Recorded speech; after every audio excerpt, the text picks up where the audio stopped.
regular meeting of the Yosemite Community College District Board of Trustees is hereby called to order at 3:02 p.m. I would now ask the board stenographer to conduct a roll call for attendance.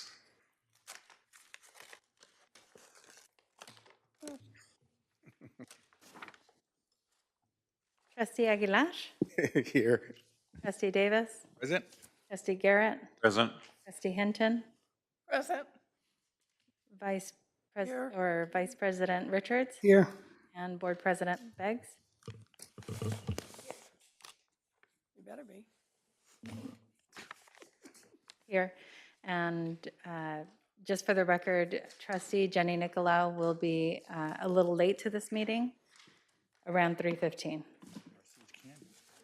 Thank you. This Quorum is is the established. reorganization of the Board of Trustees. Nominations are now open for the President of the Board of Trustees. I want to nominate Milton Richards for president. Thank you. Okay. I'll second that.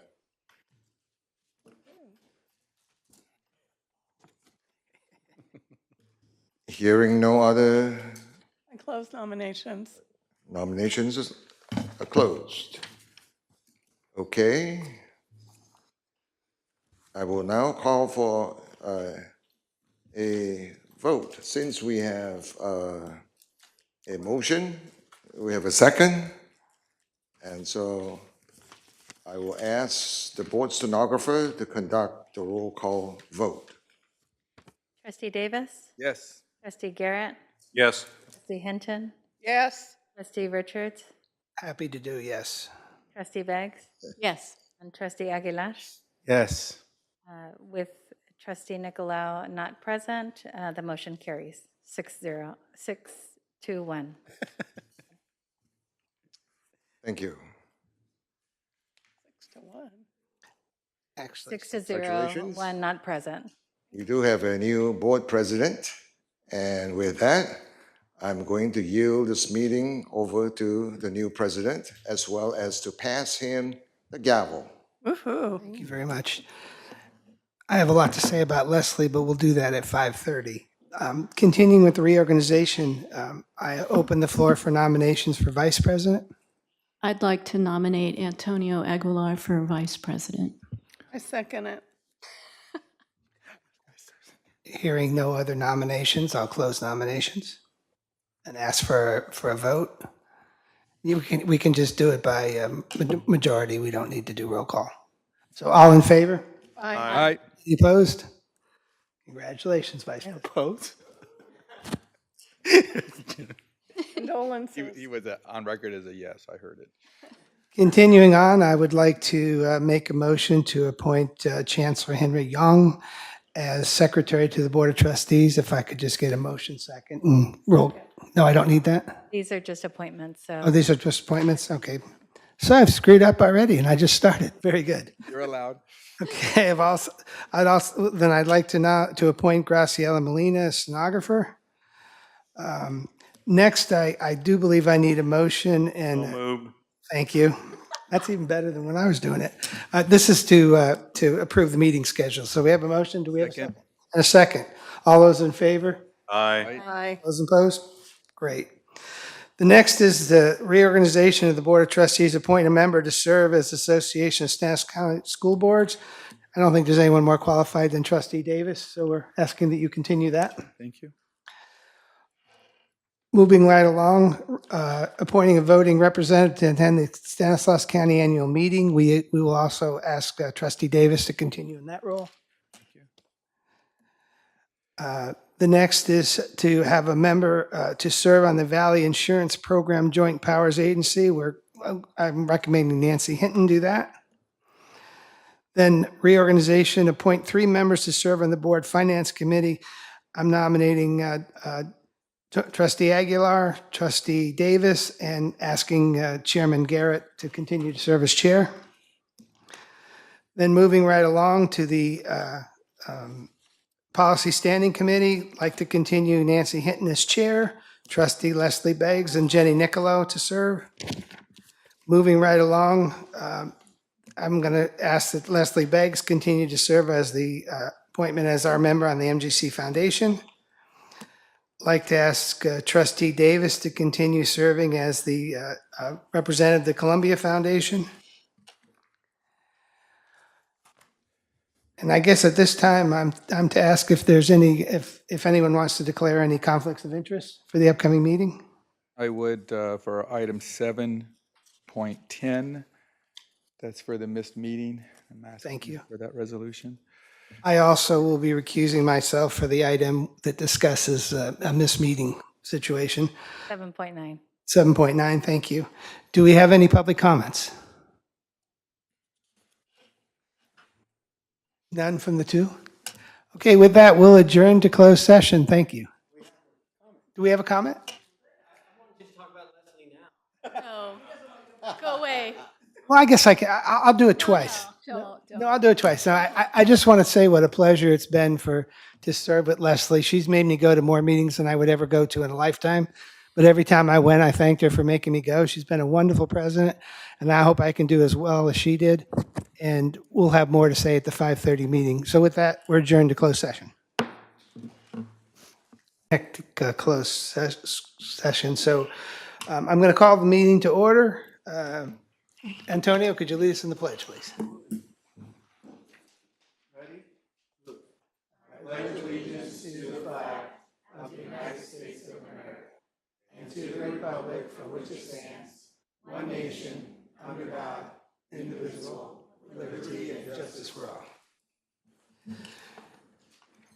Could we call the roll, please?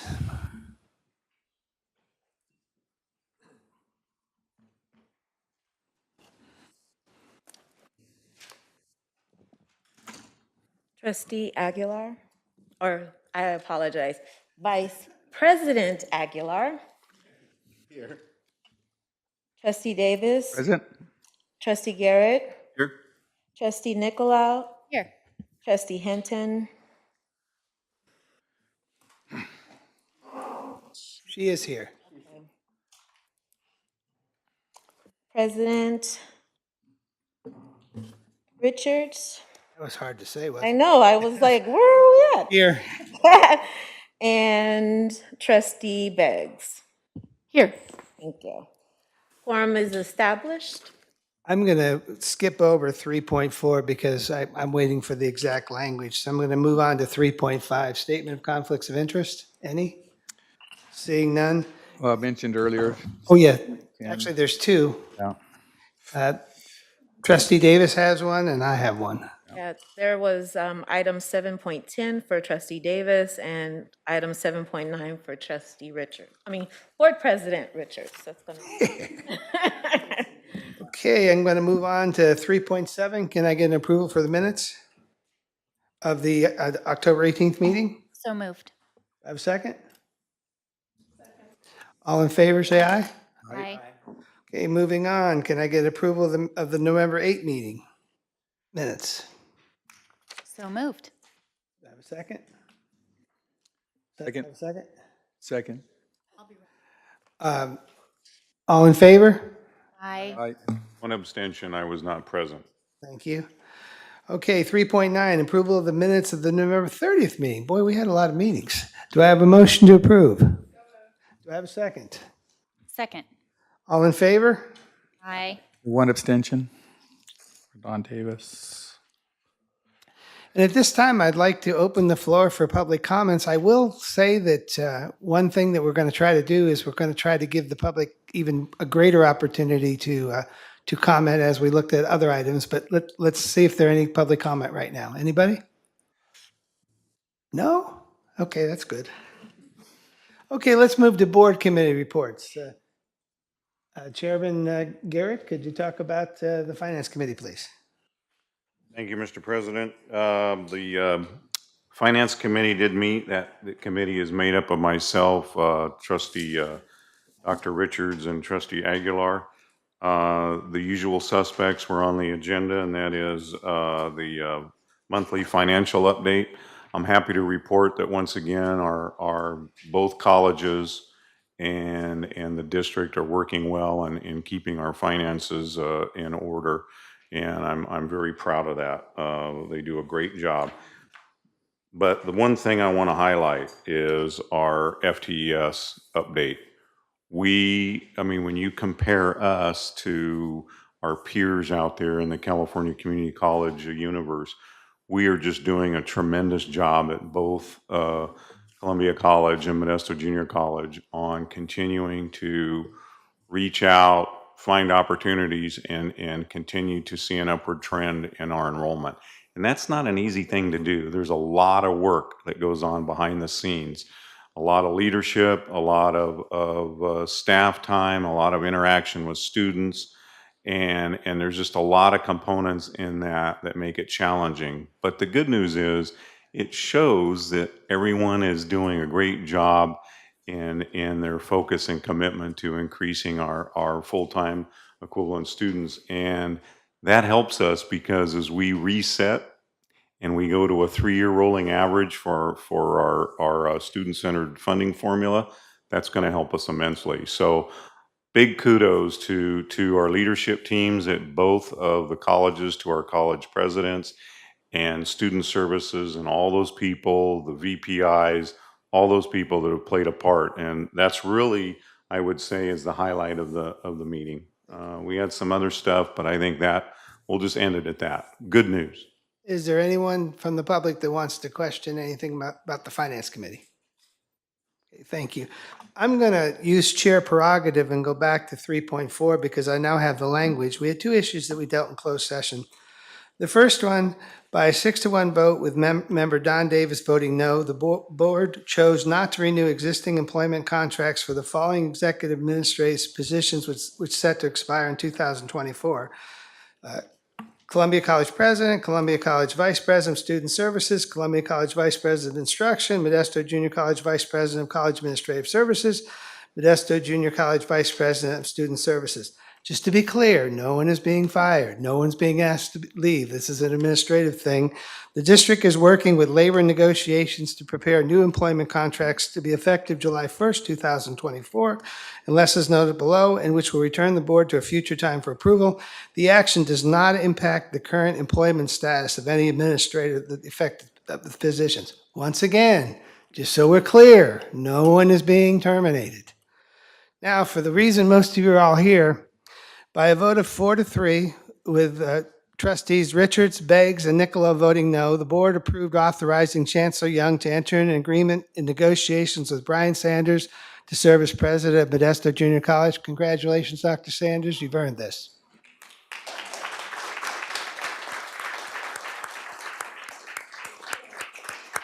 As you all know, we've now taken a step, but now there's a step with him and the chancellor to finalize the contract. But congratulations, Dr. Sanders. I enjoyed your presentation and best of luck to you and your wife. Okay, I think I left off at item 4.2, Board Policy Committee Report. Trustee Hinton? Thank you, President Richards. We did have our meeting on Monday and looked at several different policies. And we'll be sharing more with those at a later time tonight with Kimberly giving her report during that time. But I'm really sad to say that in the 4.5 years that I've been on this committee, this was the first time then other than our member to the board, we had no visitors bringing ideas or anything. So we do invite you to come. We're back before the COVID, so we do invite you to come to our meetings. We're in the room right over by the chancellor's office across the hall. And so please come and share your thoughts. But it was a good meeting. Thank you. Now we'll move on to reports and information items. 5.1, presentation, Modesto Junior College, Caring Campus.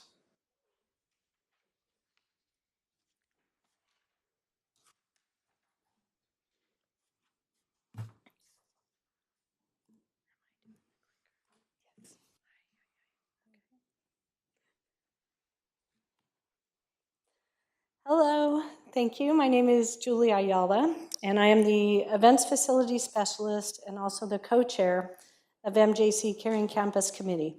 Thank you for allowing me to present the Caring Campus plan to enrich the student experience. What is Caring Campus? Caring Campus is a classified-led work group. Oops, forgot to click, sorry. Caring Campus is a classified-led work group which advocates to create a student-centered environment where positive, intentional campus-wide behaviors influence student engagement, connectedness, and academic success. It is currently operating in over 40 colleges in California and 100 colleges nationwide.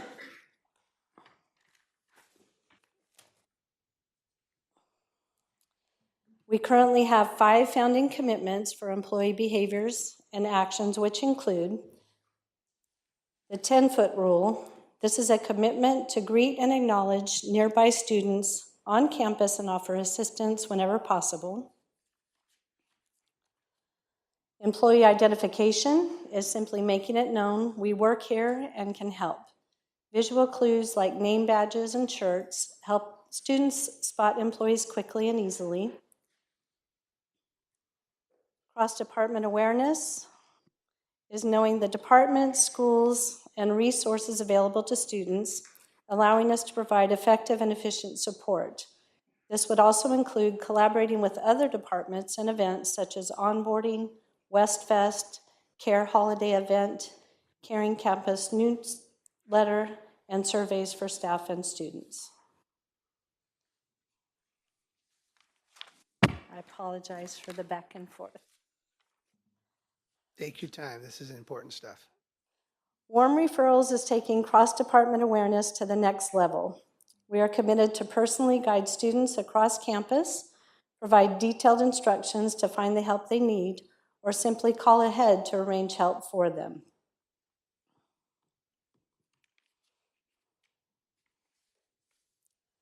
Finally, we are committed to participating in first week activities to welcome students as they come to campus and provide any assistance needed. A culture of caring begins with a shift in the mindset of classified faculty and management, reframing the way we think about time with students as an opportunity to educate and build relationships. By implementing these commitments into a daily routine, they will become habits over time and create positive change. Striving to create a genuine connection when interacting with students, only giving what you can, will create an experience of kindness and empathy. I appreciate your time. Please reach out to MJC Caring Campus at mjc.edu if you have any questions, and we'd love for you to join us in this movement. Before I bring it back to the trustees, is there any member of the public that would like to ask any questions or get any further information? Okay, let me bring it back to trustees. Any questions? Thank you very much. Thank you. Okay, now we'll move on to 5.2, which is a presentation about CCAP and dual enrollment. And before we bring up this topic, I just want everyone to understand, and I know there's a reporter in the room, a year ago, this board and group were really excoriated for the job we're doing with this. Well, the chancellor and other members, President Redwing, President Tran, Dr. Sanders, they got together and we've got a whole different story on what we're doing. So please, very proud of what you all have accomplished. Good evening, Dr. Young and Board of Trustees. It's a pleasure to be here again. I think we were here about a year ago introducing this topic and talking about some efforts that were underway. We're here to give you an update. My name is Scott Siegel. I'm a partner with Leaders Forward, and my other partner here is Deborah Hendricks. And we're just going to be bringing up largely staff members and administrators and staff from some of the surrounding high school districts that are participating in this to tell the story and give you an update on how things are going. So I will step aside here and let Deborah, actually, you're not. So we are very honored to be here tonight, and again, Scott introduced us. We have partners, 2 other partners in our firm, and the one thing that's been a joy to work with is that your staff and the way that they've been able to grow this.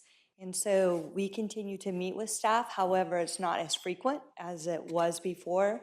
And so you will see with this presentation tonight some really good news coming your way. Actually, I'm back for one more slide. As things have evolved, we've there's different ways of looking at models. If you look at it one way, you could organize models one way, a certain way. This is a different way of doing it than you've seen in the past, which is basically by who is teaching the course. And there's 3 general models that are in use right now for your CCAP classes. The first one is a YCCD professor is teaching the class. That could be at JC or on a high school campus. Oftentimes when it's at JC, it's for students who have just enrolled in courses and are dropping into the classes. It's not just necessarily even part of CCAP. If it's at the high school campus, it's because as the high school district and staff at JC have discussed ways to staff the professor, they've decided that a professor from your staff is the best way to do that. And there are a number of those around the county right now. The middle one is an instructional services agreement. You're going to hear from one of the teachers who's doing that. That is where the YCCD contracts with a high school district to provide the professor. So one of the teachers on a high school campus has a master's degree in content, if it's an academic content area, or a certain number of years of experience if it's a vocational type of offering. There's a lot of work that's done with the department to get that approved. They're monitored to make sure that they're adhering to what the guidelines are for your courses. What's a nice advantage there is they have an inherent knowledge of how high school campuses and high school students work. So that's a big advantage. The other model that's being broadly used, and what I like about this model is it actually gets us to have access to places that don't have, where high school teachers don't have master's degrees in content area, which is more often than not the case. The college course is offered online, asynchronously. Students have a high school teacher who works with them during the period and acts like, I think of it as almost like a graduate student TA. You know, when I was in college, you have these big giant lectures, and then you go off to the sections where the graduate students would teach you. A lot of the actual great teaching happened there. So they have a high school teacher who's helping them, guiding them through the course. The high school teacher is working with the JC teacher who's preparing all of the content online, just like they would for many of your asynchronous online courses. There's communication between the two, and you have much stronger support with that model than you would for a typical online asynchronous class where students just have to pace themselves. So there is that. And at this point, one of the heroes behind the scenes I'm going to introduce now, which is Angelica Guzman, and she's been doing fantastic work at JC, and she gets the next slide.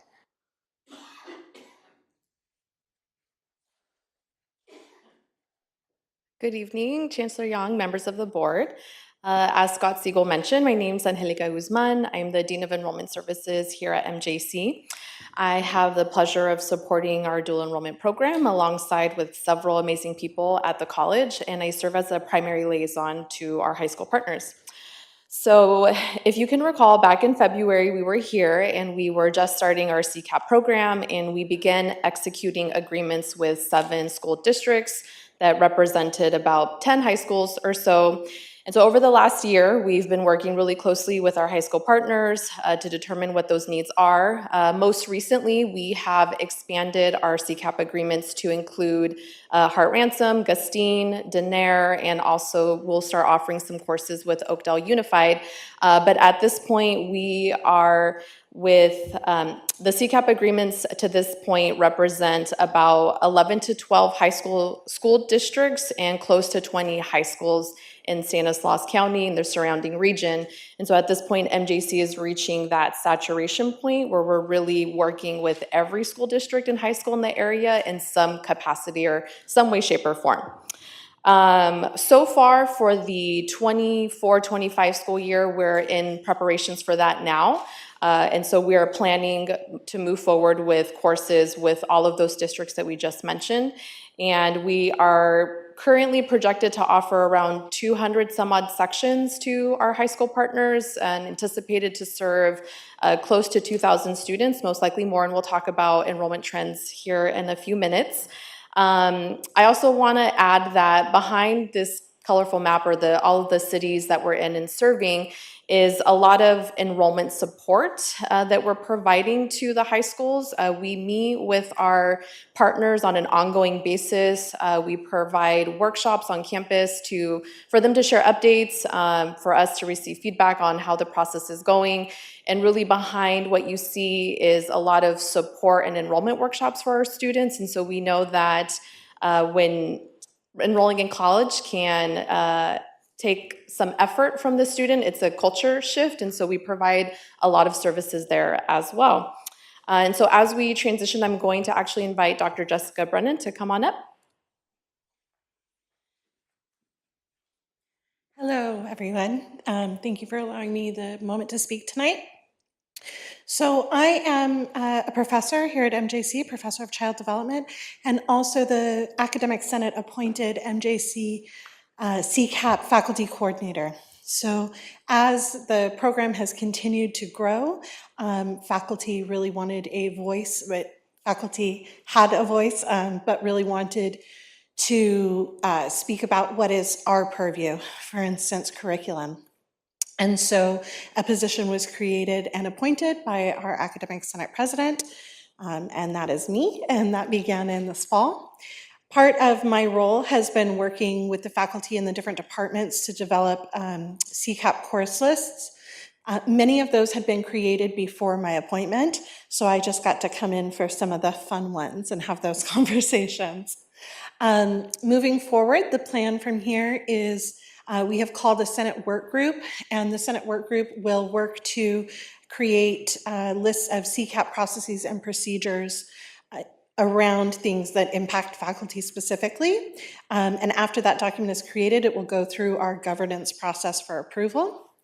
My role will also help with onboarding and training the ISA instructors who will be coming to work with us.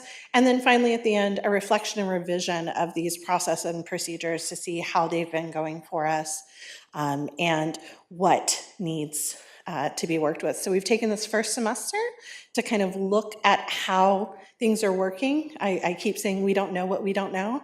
So we wanted to see what we didn't know so that we can now build a model based off of the questions and answers that have come up over the semester. Thank you.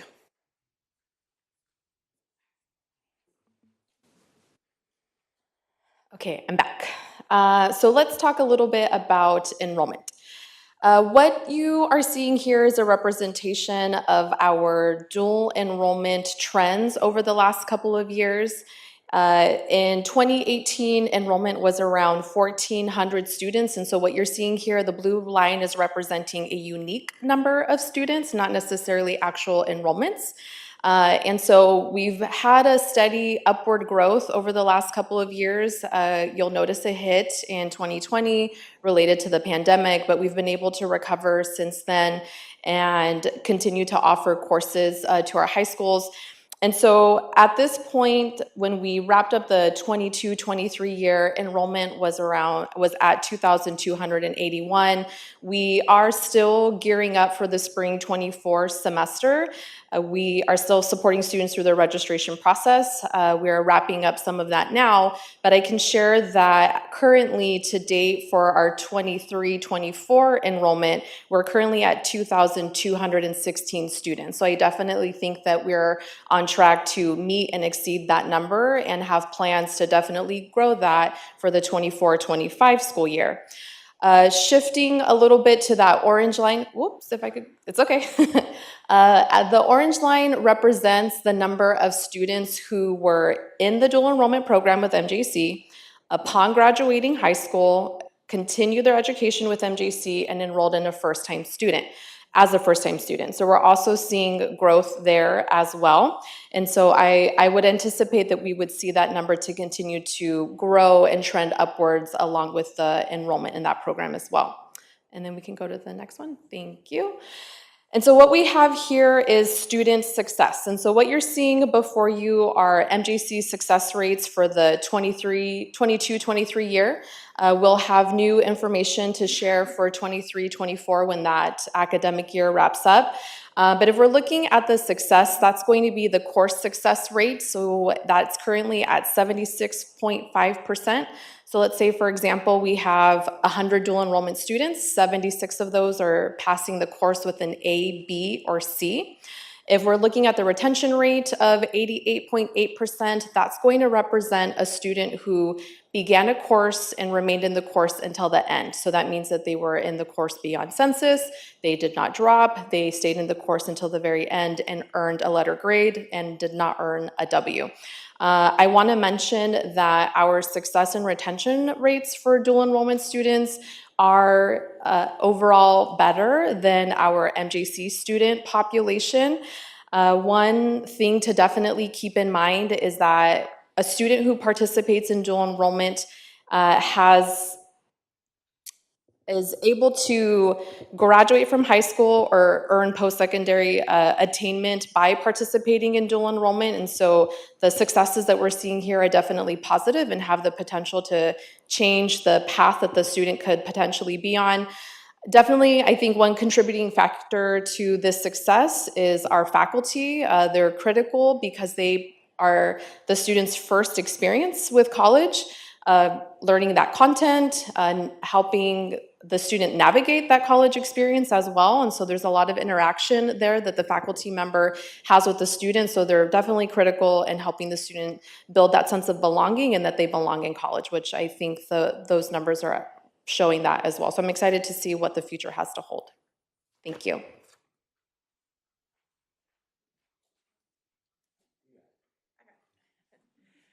Good evening, board, and congratulations, President Richards. So Melissa Raby, I'm the Vice President of Student Services, and I'm not going to repeat everything you said, but I just want to share our numbers with you.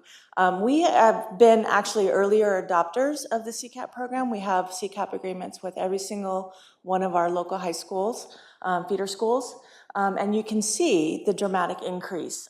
These numbers are all of our dual enrollment students, so CCAP and just regularly dual enrollment students, and we also have a middle college program with Sonora High School, and you'll hear from some of our partners in a minute, so I won't go into that, but we have over 100 students in our middle college program alone. So you can see that we really have a significant growth in our dual enrollment areas, and we're very proud of that.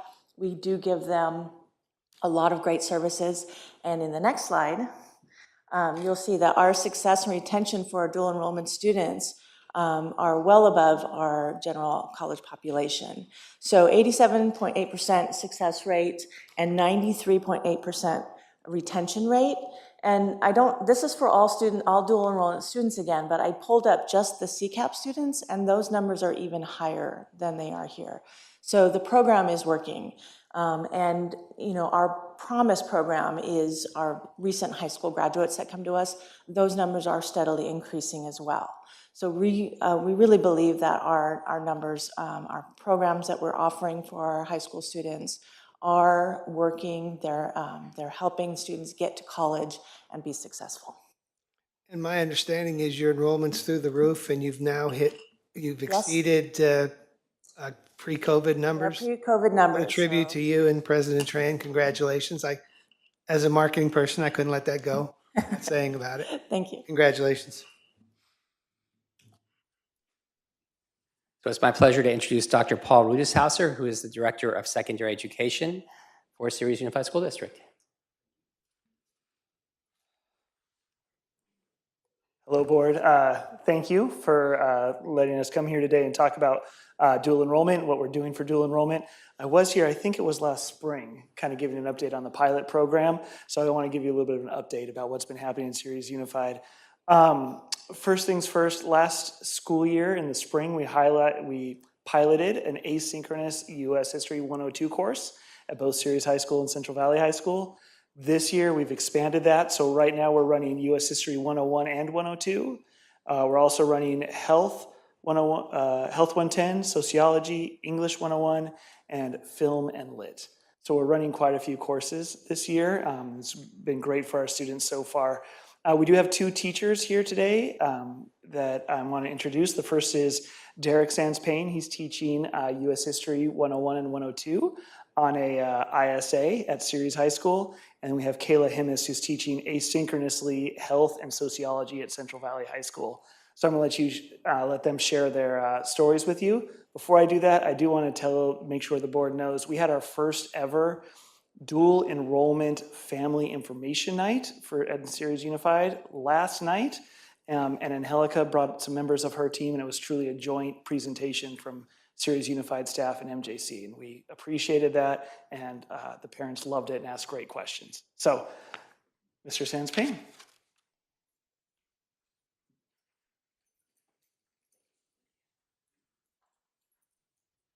See if I can get this going. There we go. Good evening, board. Thank you for having me.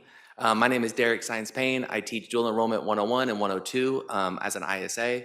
And I wanted to just take a minute and share a little bit about my experiences being able to instruct high school students in a college environment within the high school.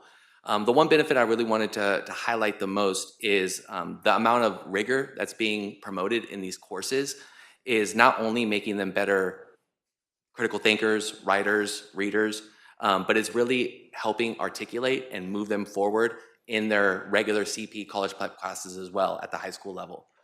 So the one thing that I could say is the main takeaway is not only are the students getting provided the opportunity to earn college credit, but they're being exposed to material and to rigor that before we were offered these courses, they were not able to get.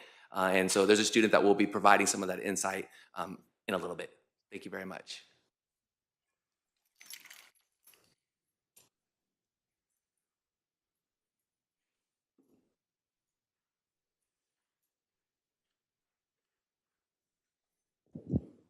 Good evening, board. My name is Kayla Himmis, and I'm a teacher at Central Valley High School. I teach the asynchronous dual enrollment, and I've actually been doing that since the program started in 2020. So I've got to see it expand from on Zoom through a screen to now where we have kids in classes in tracks where they have 3 options that are available to multiple years of students. I have some students that are taking multiple tracks at the same time. So I do have kids that are going to graduate with 5 or 6 classes already done. And it's also helping them with their, like Derek said, the rigor, preparing them for the amount of schoolwork that they're going to have, the amount of reading, the type of assignments that they're going to have. This was also the first year that our MJC professor was able to come on campus and meet them, and they really enjoyed that because it allowed them to meet, a real professor, and it seemed more real to them. And I noticed that now that we have access to the Canvas information, I am able to get more of them to pass the class and able to get them more success rates. And I do notice that because they're taking the dual enrollment, more of them are actually signing up for MJC classes once they graduate. They like the experience. They know what the registration process is like. They know what the general experience is like just for the online classes. And because they enjoy it, they have been signing up more. I have seen more kids want to enroll in MJC. So the class itself really prepares them for that, for not only the rigor, but for signing up, being a little bit more independent in their academic studies and such.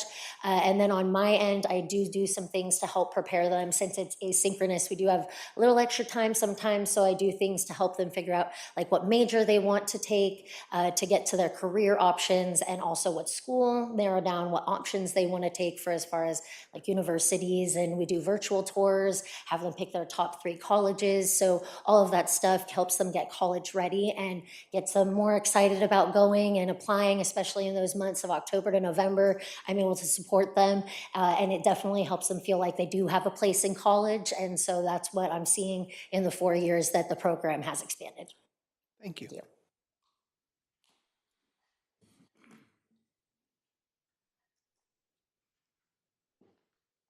So I am representing Turlock High School District tonight. Both Superintendent Dana Trevathon and John Atcha, who is the Director for Secondary Education, wanted to be here, but they have a board meeting, and as you know, they must be there. So I had a really great meeting with John, and he was sharing with me that they wanted to go in slowly just to make sure they could do a good job supporting the dual enrollment, and that everything is going in such a great direction that they want to add more. He could not say enough about the partnership with Modesto JC staff. Said one of the challenges is that scheduling between high school schedule, balloting for students, and the JC process. But he said the staff has been more than accommodating and giving them as many and as much time as heads up to get that going. Opportunities, not only are they having more students able to take dual enrollment classes, there's more opportunities for their staff to collaborate with Modesto JC staff. So that was a positive. The future growth, they do have in 2024 a class Intro to Chicano Literature, Chicano Chicana, and they're excited about it, and they want to even add more the following year. So they had really great things to say, and we're willing to continue to work and grow. As a Turlock resident who happens to be married to the mayor of Turlock, thank you very much. My pleasure to introduce Ed Pelfrey, who's come all the way down from the mountains from Sonora High School District. Good evening, Chancellor Young and trustees. Thank you for having us here this evening. We're very lucky at Sonora Union High School District to have a middle college program that was started in 2008 with the collaboration of Columbia College President Dr. Jim Riggs and Sonora Union High School District Superintendent Rob Gaskill, with the very gifted Courtney Castle, who is a counselor at Sonora High School and has also been a counselor at Columbia College. And I'm going to turn it over to her and let her talk about our middle college program. Hey, good evening. So thank you for having us to talk about this. It's something that we're very passionate about. It's also very ingrained in our school community. Like Mr. Pelfrey said, that our program started in 2008 with 20 students, and now today we have 110. Just in our middle college program alone, we have about 60 to 70 in our CCAP classes on campus. And then we additionally have dually enrolled students, and that we need to do a better job at tracking the numbers. So considering our overall student population, a lot of students are dually enrolled.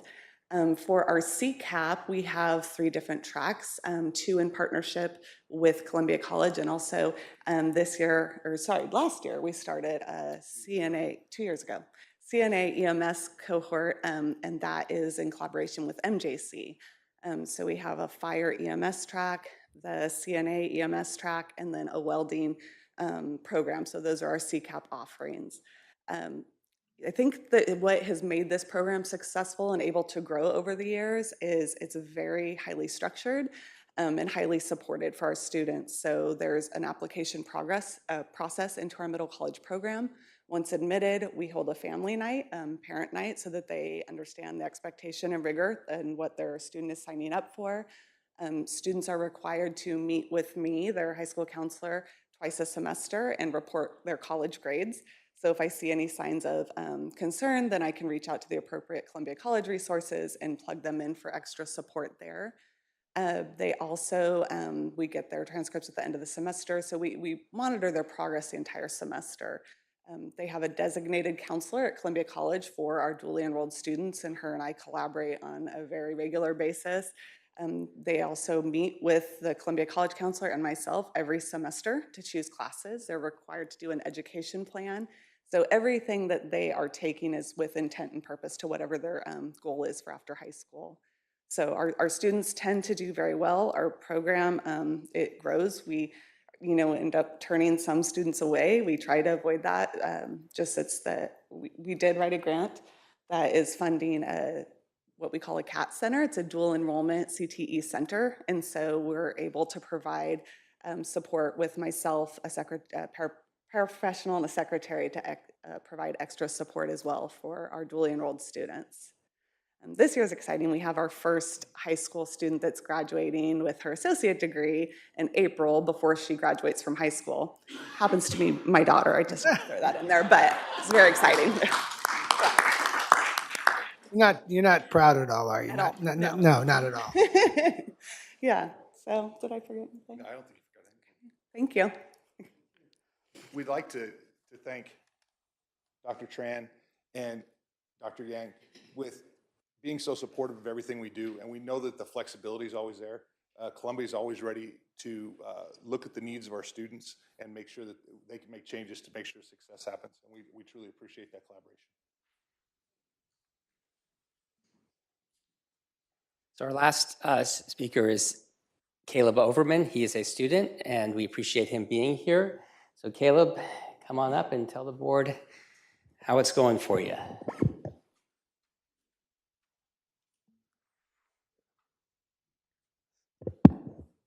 Terribly sorry. I'm gonna ignore that. Hello, board. My name is Caleb Overman. I am a junior at Sirius High School, and I'm enrolled in the dual enrollment United States history class taught by Mr. Science Payne. In my class, I feel I'm gaining a more in-depth understanding of certain aspects of American history that I wouldn't get in a regular class. With the amounts of reading and writing that we do, I enjoy having to work harder than I would in a regular class to learn more and better understand the content being taught. This is the second MJC class I've enrolled in via dual enrollment, and both of these classes have helped me prepare for my academic future by introducing me to the workloads and depth of content that I can expect when attending college in the future. Thank you. Thank you very much.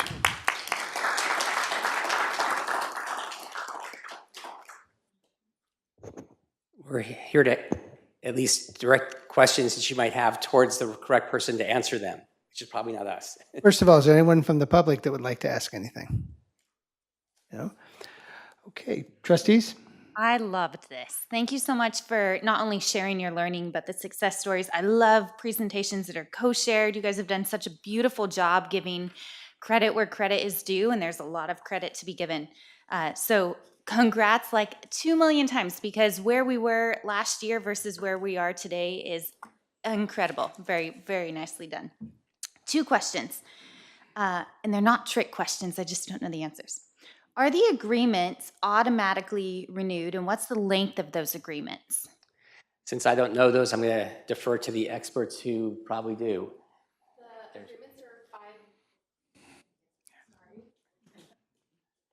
The agreements are for 5 years, and then after the following into the 5th year, we will enter into renewing an agreement with the school.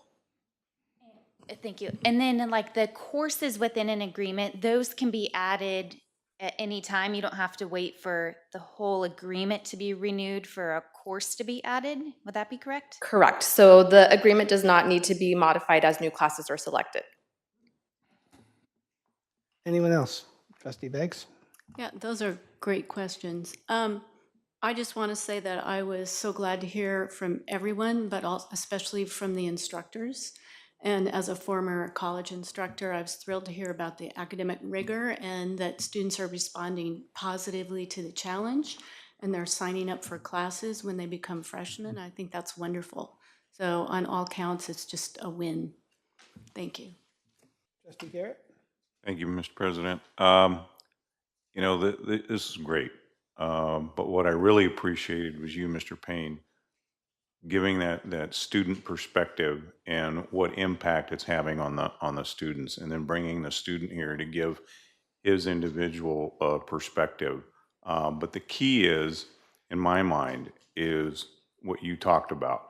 It's preparing them, it's getting them to think more critically, and it's opening up those doors for them, those future opportunities, so they have a chance to succeed.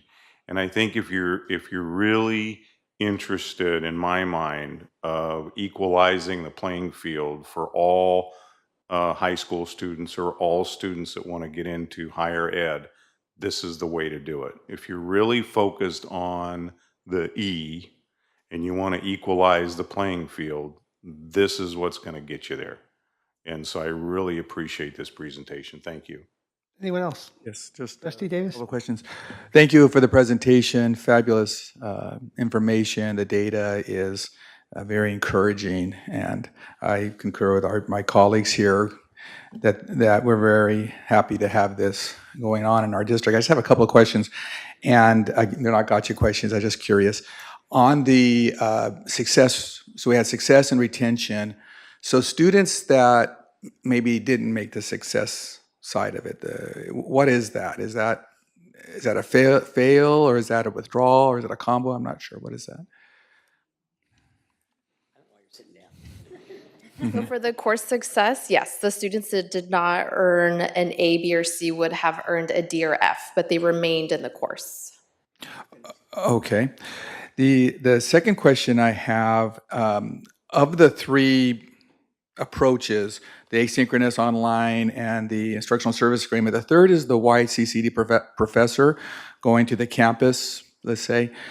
Now, not in our district, but in other districts, I've heard that sometimes there's students' progress monitoring can be a challenge. Now, when there's a high school teacher in the mix, the students have that quick, I think, conversation about where am I in the course. I heard a counselor say I get twice a year, semester, I believe you said. How does the student know how they're progressing in the course when it's the YCCD professor? Is there a problem there, or can I report out, we're doing it right in our system? So in general, I would say that there's no issue there. The way that faculty grade content throughout the semester and share that information with students, they have access to that at their fingertips where they're currently at in the course. And it's your understanding, or the kids, they know how to do it. They know how to access their grades. They know if I'm on track and progress is going well. Good question. Yeah. So we definitely provide a lot of support for students. That's an area, some feedback that we received from our high school partners is just helping students better understand how to navigate Canvas, where content is graded, and how to view their grades through our other platforms. Okay, thank you. Any other questions? No, but just affirmation, our student right over here, you are able to access grades at any time for JC in school? Okay, good. Well, taking a point of personal privilege, one of the things that I plan to do as a board chair is to do some kind of a newsletter about what we do as a board of trustees. And Dr. Guzman and we would really like some help with you writing the first edition about this success, because this is just fantastic. And, when we can celebrate these kind of stories, we want to do that. So thank you. Thank you. Okay, moving on, we're up to association reports. Starting with student Senate activities, is ASCC President Alexander Jukes here? Or will he be giving a report? I think the answer is no, so I'll move on. How about ASMJC President Ruth Perez Gamboa? Is she here? Great. I thought you were there. Good evening, Board of Trustees and Chancellor Young. I'm happy to see you guys for our last meeting of the semester. Since last we met, I had the pleasure of concluding my participation in the Presidential Search Committee alongside my fellow representatives. I had the privilege to attend two wonderful conferences, Advocacy Academy, which was held in Riverside, with the focus of advocating for our community colleges and our community college students at the state level. And we got the opportunity, myself and Director Rodriguez had the opportunity to connect with our SSCCC Region 5 representatives, as well as our SSCCC Vice Presidents and President. We also got the opportunity to connect with former Senate member Connie Leyva, so that was a great experience. It was a great opportunity to connect with fellow associated students who also hold the same positions that myself and Director Rodriguez do. It was a great opportunity to share the struggles that our campuses face, which actually came out to be very similar. We faced very similar struggles, and we were able to connect on how we best serve our students and how we serve them to the best of our abilities with the resources that are handed to us. I also had the opportunity to attend the Basic Needs Summit in San Jose, which focused on supporting our students and communities with their basic needs. And the opportunity was a great one. We were able to connect with program specialists who focus on basic needs across community colleges in California. And again, a lot of our struggles and needs that are tailored to our students are very similar, which was very interesting to just see how each of our campuses handle the situations that come up.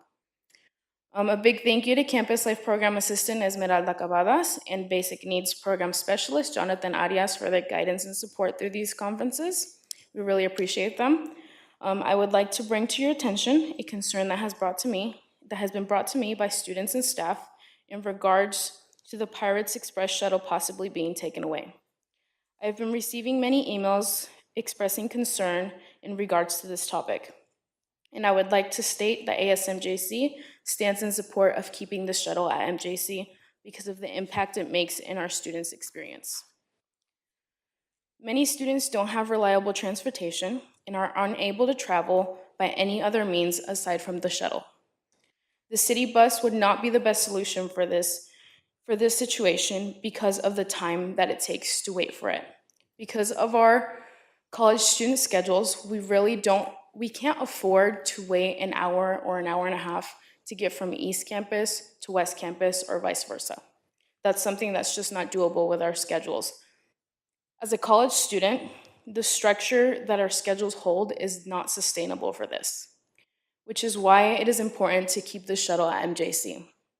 The 15-minute wait is not comparable to an hour and a half.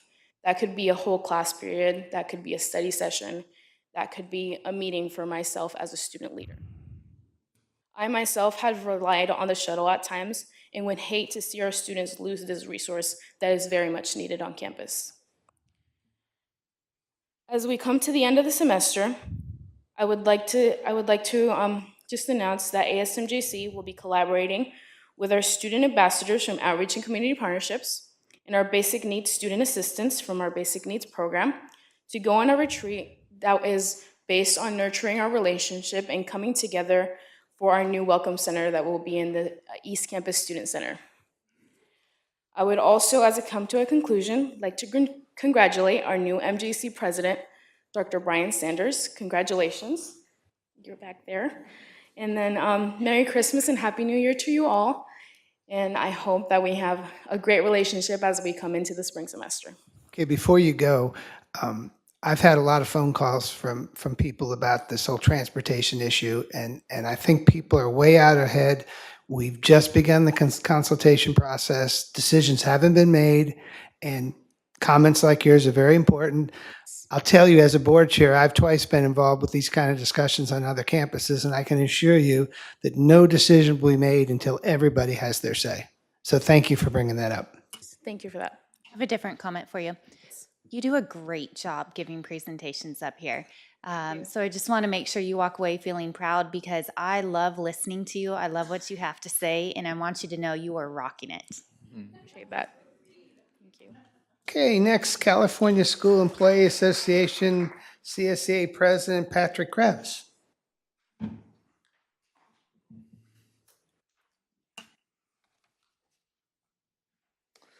Good evening, President Richards. Hey, that sounds good. Keep saying it.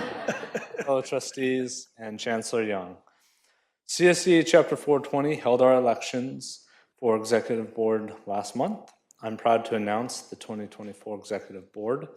I will continue serving as President for the 2024 term. Rita Perez will serve as first Vice President.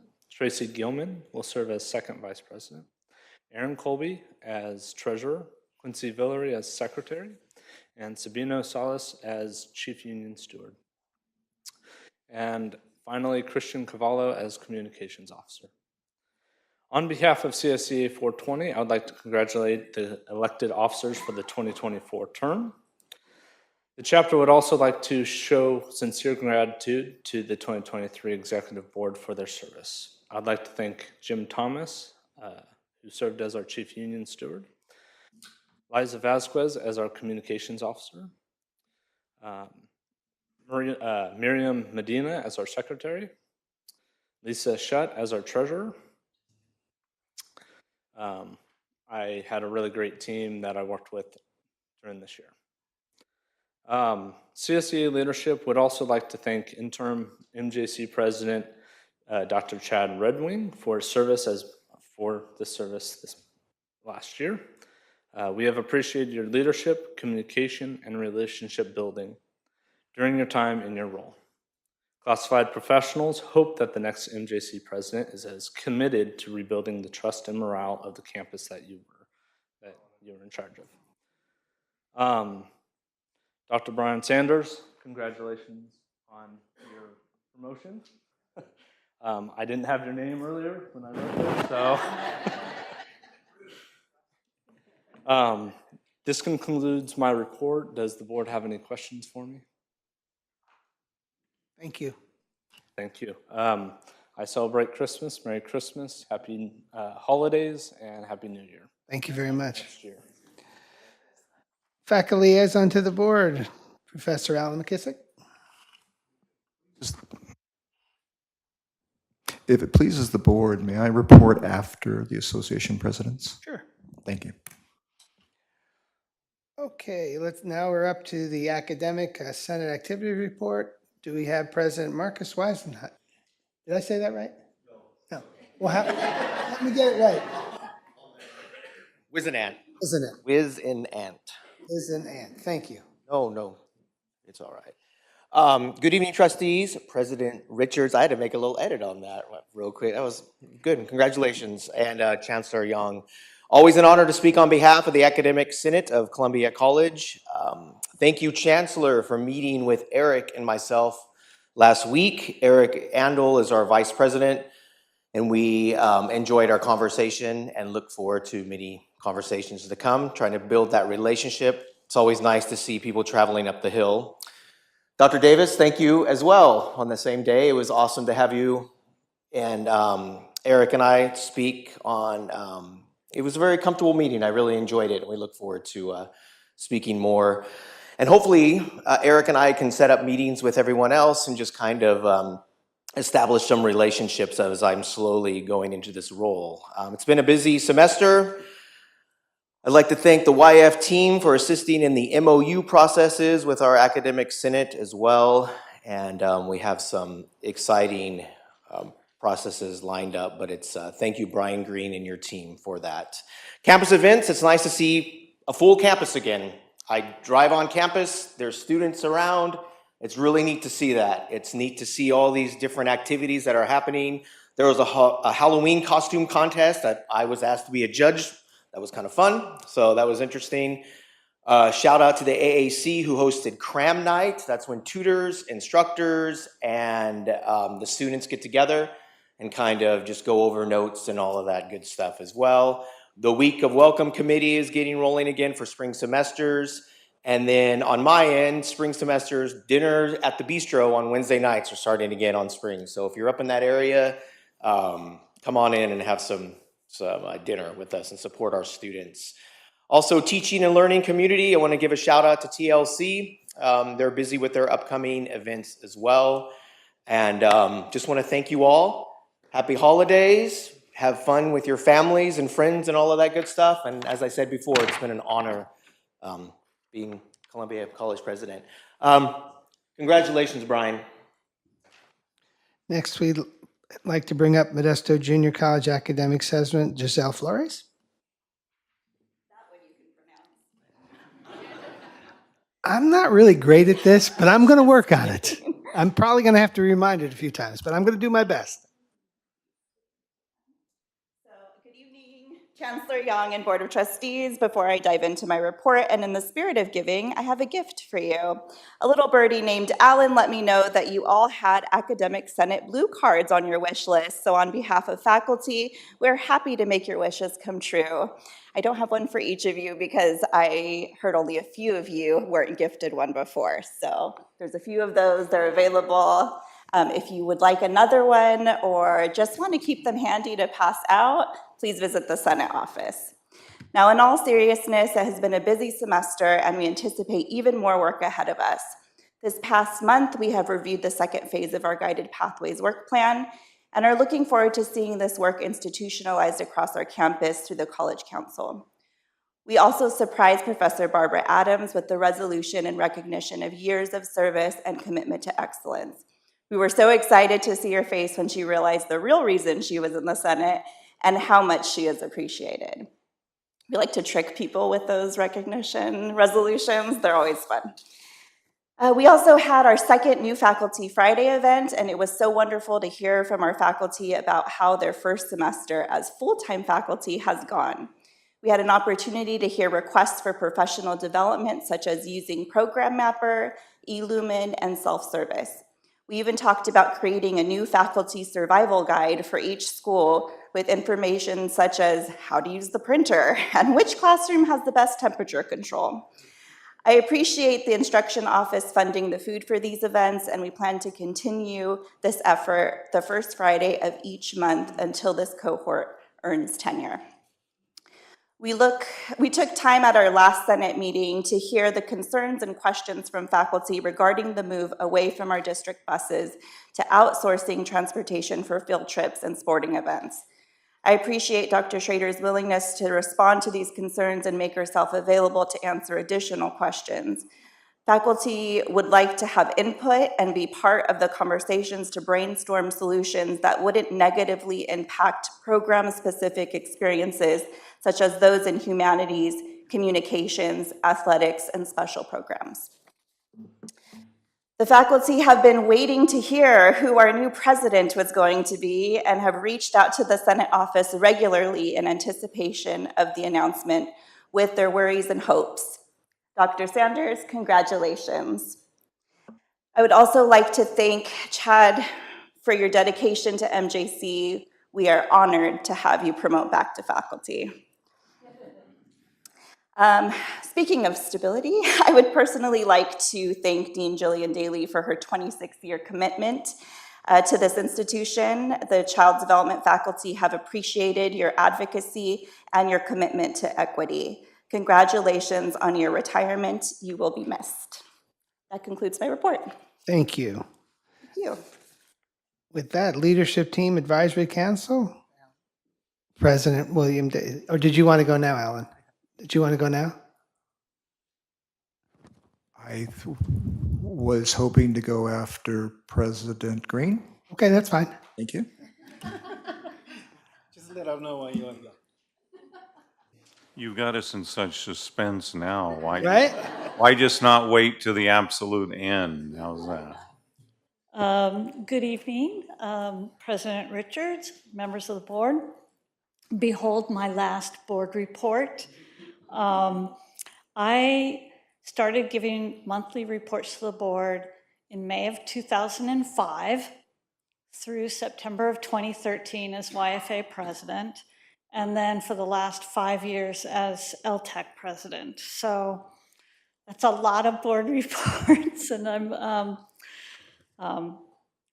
guess I don't want to say I'm looking forward not to give board reports, but okay, thanks, Darren. All right, like Patrick, I'm going to begin with LTAC elections. The leadership team held elections for representatives whose positions were up at the end of this year. Results are in. Returning to the LTAC will be Sean Osborne, Interim Dean of Arts and Sciences as Columbia College Educational Administrator. Samantha McCarty, Events, Facilities, and Duplicating Manager for MJC Classified Administrators. Jeff Swank, Director of Media Services for Central Services, Classified Administrators. Jacqueline Forte, Associate Dean of Special Programs as Member at Large. And then finally, Laura Mackey, Dean of Science, Engineering, and Math, will be replacing me as MJC Educational Administrator. Per Article C in the Leadership Team Handbook, the LTAC will choose its new officers at its first meeting in January. So you'll have to wait and see at the January board meeting who will deliver the LTAC reports moving forward. So keep you in suspense on that. The LTAC is currently, we have a survey out to the membership. The LTAC has sent a survey out to leadership team in order to gather information regarding a few items that have come to us from district. One issue is initial salary placement and whether we should move to have the process for initial placement the same, whether an external, internal, or interim hire. In regards to interim placement, currently the maximum placement is at step A, which is proving a barrier for faculty interested in interim positions, as the most they would make for a 12-month contract would be 5% over base salary. Many of our faculty, as you might know, work overload, and so that it comes to a salary reduction. The second issue is thoughts on remote work language for salaried employees. With salaried employees often working evenings and weekends over and above the regular work week to support activities and events and to complete needed documents under contractual or grant-driven timelines, there have been a lot of questions regarding how district would even begin to define an administrator's work week in order to limit the flexibility as to where work will be completed. I would argue that there is not a single administrator within the district who is working a straight 40-hour week, who does not need flexibility to complete all required work, or who is currently abusing that flexibility. And then my final item, besides thanking Chad Redwing for his leadership, and where did he go? Is he there? Oh, he's behind Jessica. And congratulating Brian. On Monday, the leadership team will meet downtown Modesto for a day of professional development. It'll be good to see everyone in the same room and catch up with each other. Afterwards, the LTAC is hosting a gathering at Church Key. I invite the executive team and board members to join us. So hopefully we'll see some of you there. Any questions? Thank you very much. All right, thank you. Yosemite Community College Faculty Association President Brian Green.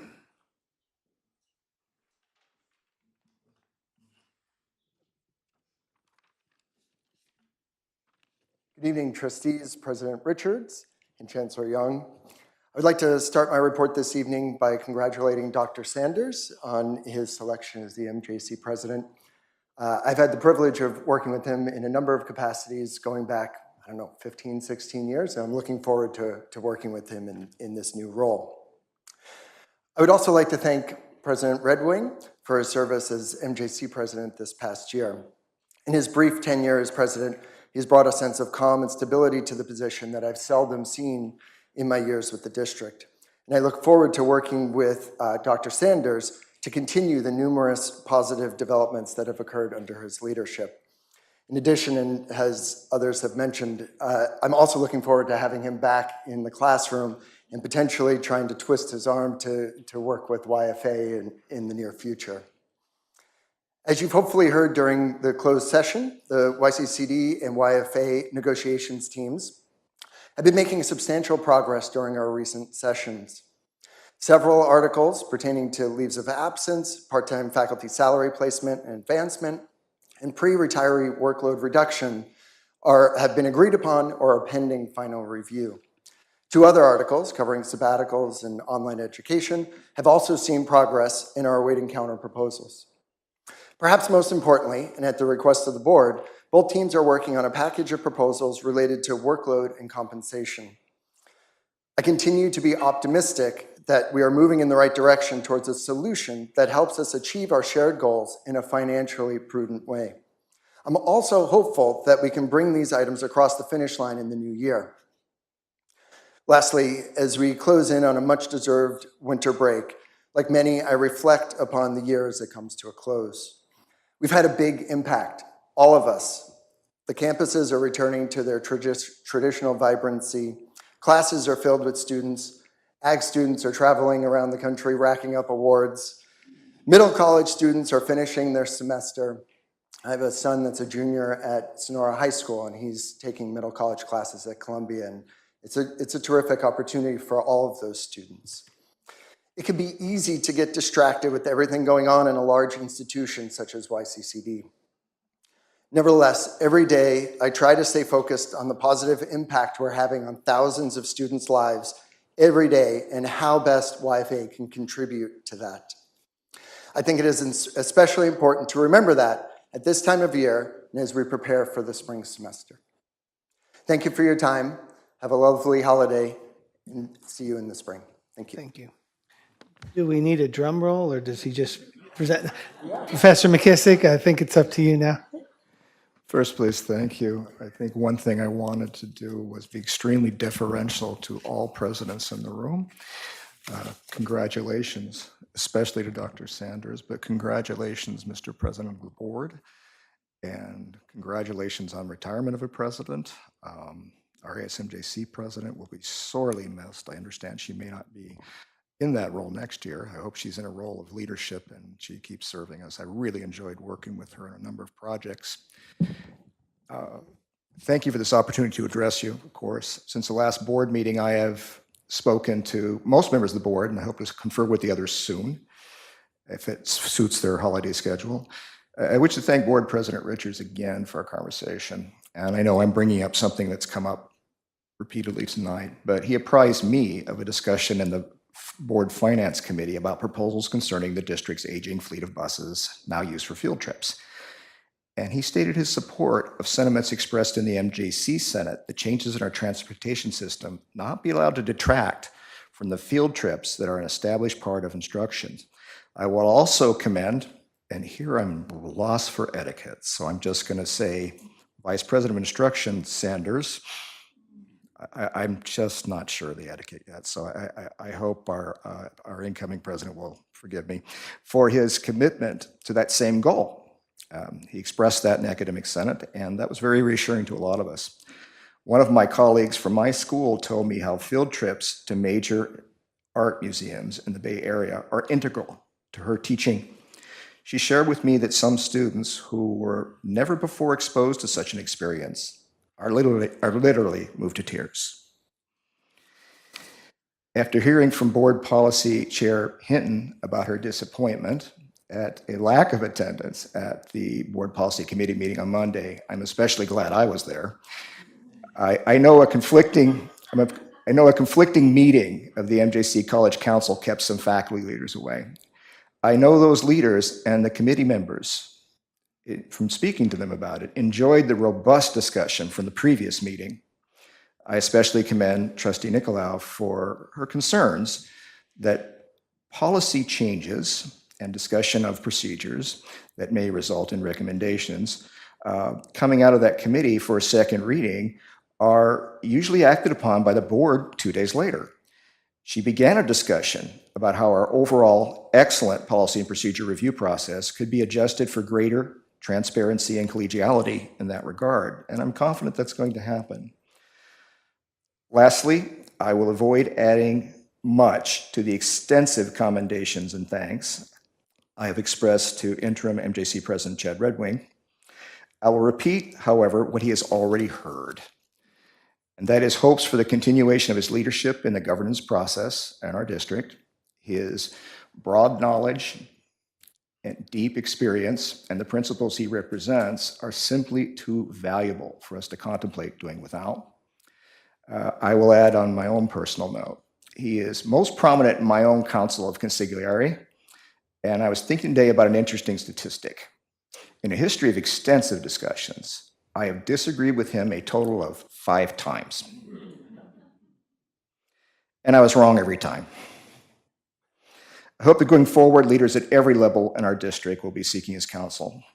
In a long history of watching changes of leadership in this district, longer than I care to mention, I have observed a basic dynamic. When the leadership is collegial, it tends to work. If not in the short run, then in the medium and long run, it works. When we depart from that, it comes back to bite us sooner or later, and sometimes bite us very hard. And I'm confident that all of our presidents who are being congratulated tonight for either the service they've rendered or the service they're about to render are quite aware of that. Thank you again for this opportunity to address you. Thank you. Classified Senate Academic Reports, Columbia College Academic Senate President Sandra Smith. No, is she here? No, okay. No, I don't think so. Okay, and how about Modesto Junior College Academic Senate President Amanda Cannon?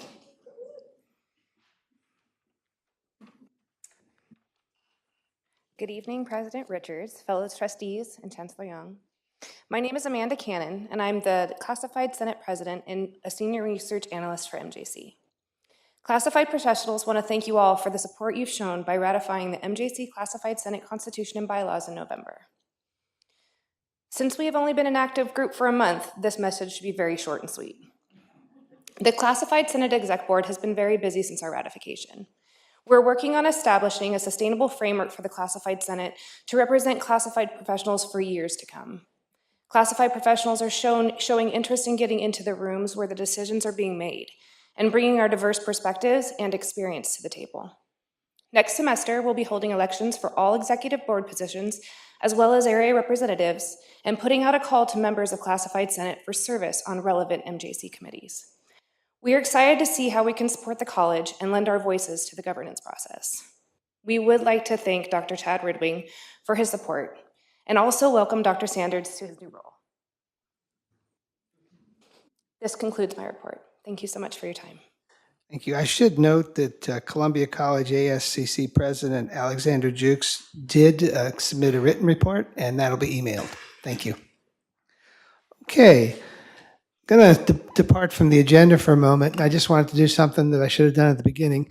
President Beggs, I just want to honor you for your service, but more importantly, for becoming a good friend. I can't tell you how many times she forced me to go to things and I was like, no, I'm not going.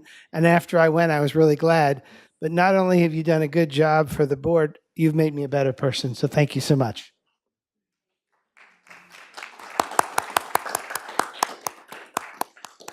Any comments? You want to get a picture of all of us?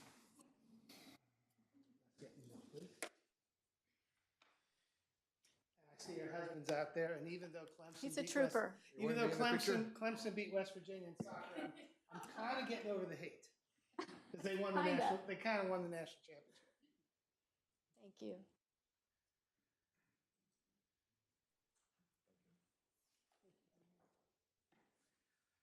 Okay, getting back to the agenda at this time. Wait a minute. Yes, You're not going to make me go to other meetings, probably. We're now up to 5. Oh no, you know what? Does any of our fellow trustees, any comments for President Beggs? No? Okay. All right, let's go on to 5.4, presentations, Yosemite Community College District Chancellor. Dr. Young? Thank you. Let me call on Dr. Tran from Columbia College to share with us updates from Columbia College. Great. Thank you, Chancellor Young. Congratulations, President Richards, and look forward to working with you. And before I go on my report, I do want to say I do miss saying Madam President, Trustee Beggs, and thank you so much for your leadership, your support. Looking forward to work with you along with other trustees. So good evening, everyone. Board trustees, colleague, community members. I thought I was going to have a short one, but now it looks like it's going to be a little bit more. Just the thanks. So as Trustee Garrett said, Columbia has surpassed our pre-COVID enrollment, and that is a big, big accomplishment. But I could tell you that is not something that a single person, so I do want to publicly thank our faculty because students come back, the faculty teaches the class, and that's why. Our faculty, our staff taking good care of our students, classified professional, you name it, from the ground all the way to the window that they ask for information, and our management team.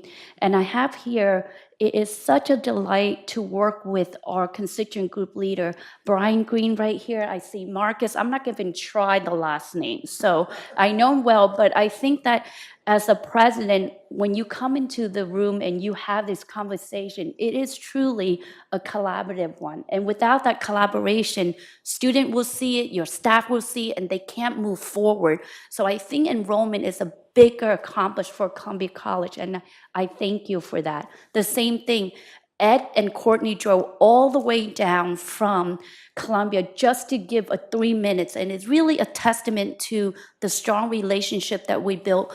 And our, Don Davis, Trustee Davis, I'm looking here, and that is all encompassing. I want to say thank you and appreciate of that. And also to my right here, I'm going to miss my buddy Chad in our cabinet and meetings. So, but like Alan, everybody said, your leadership will not be going unnoticed and will pull you back in something. I know we have some projects together. And Brian, finally, we know what to do with Columbia positions. So congratulations, Brian. I look forward to working with you in cabinet. So the other thing that I want to emphasize that, believe it or not, we have combined the fire and forestry program. I think back in June, it was really hot when we did the opening. Can you believe it? In 16 weeks, this Thursday, we're going to graduate 14 students in the program with job that is lining up for them. And it's all accomplished because we were able to offer on-campus housing. So we know that model works, and we're so excited. You can join us on Thursday for that celebration. We're also, community ed, we have a very strong choir that is, playing this. So it's Sounds of the Season, very active in the local community. We have that. Our Columbia College basketball team are doing well. This was last year, but we pride on the simple sports that we have. So those are the two. And actually, Trustee Garrett, you're right, because I was invited by the Campaign for College Opportunity, who sponsored me to speak on a panel at this Complete America College for Future Ready. And they wanted to know, how did Columbia manage to close the equity gap for a student in the classroom? Like, how did we manage to get every student a majority transfer ready English, and also for meeting the AB 705? And it's truly that idea when Courtney explained how the differentiation for our district is that we actually have students meet with a counselor, and then they sit down and they talk about their 2-year plan.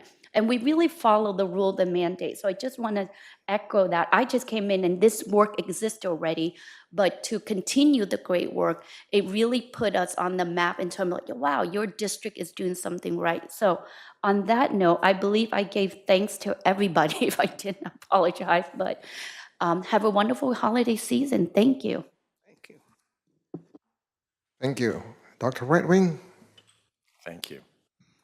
Thank you, President Richards, the Board of Trustees, Chancellor Young, District Office, and our college for the opportunity to offer MJC's December update. It's been a great semester and a memorable 2023, and I'm excited to share everything that's happening on behalf of our college.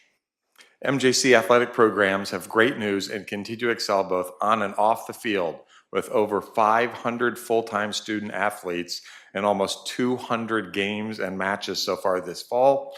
Our athletic programs have represented MJC with pride, hard work, and superb sportsmanship.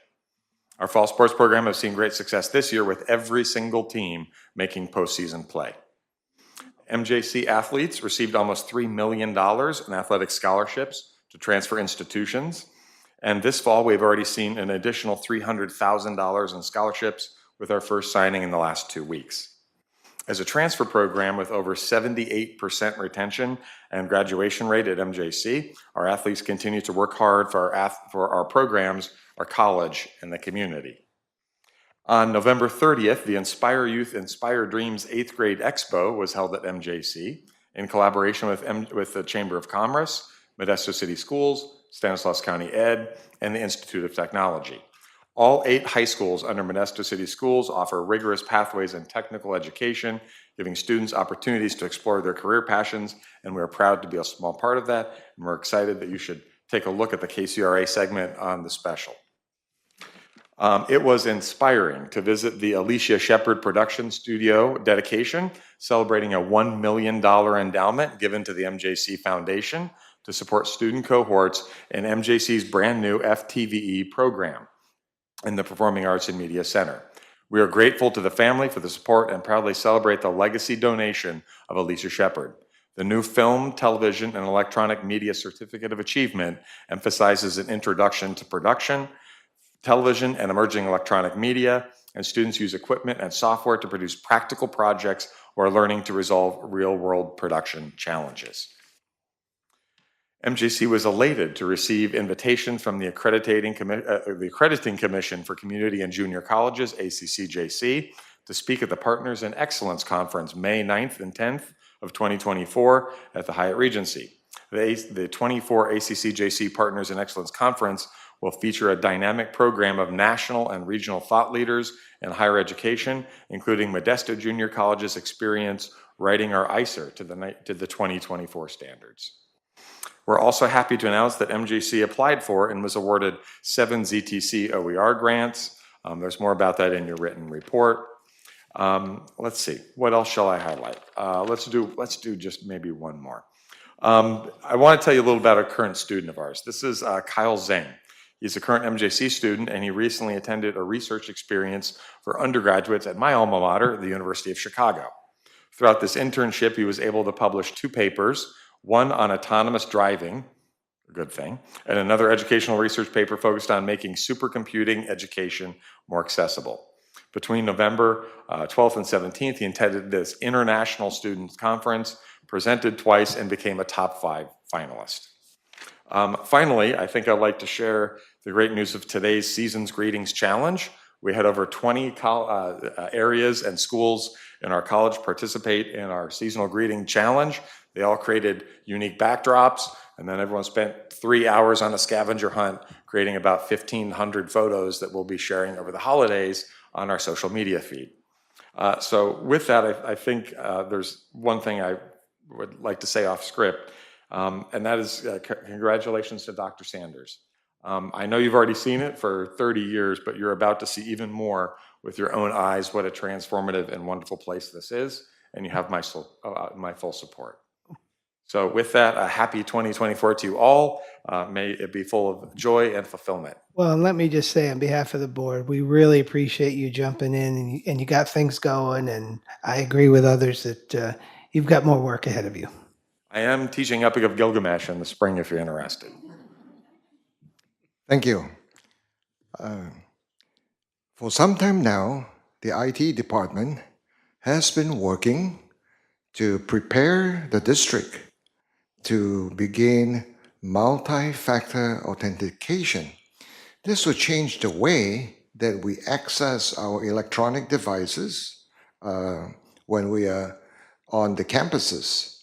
I'm going to ask Trevor Stewart, our Vice Chancellor who oversees IT, to speak a few words regarding multi-factor authentication startup.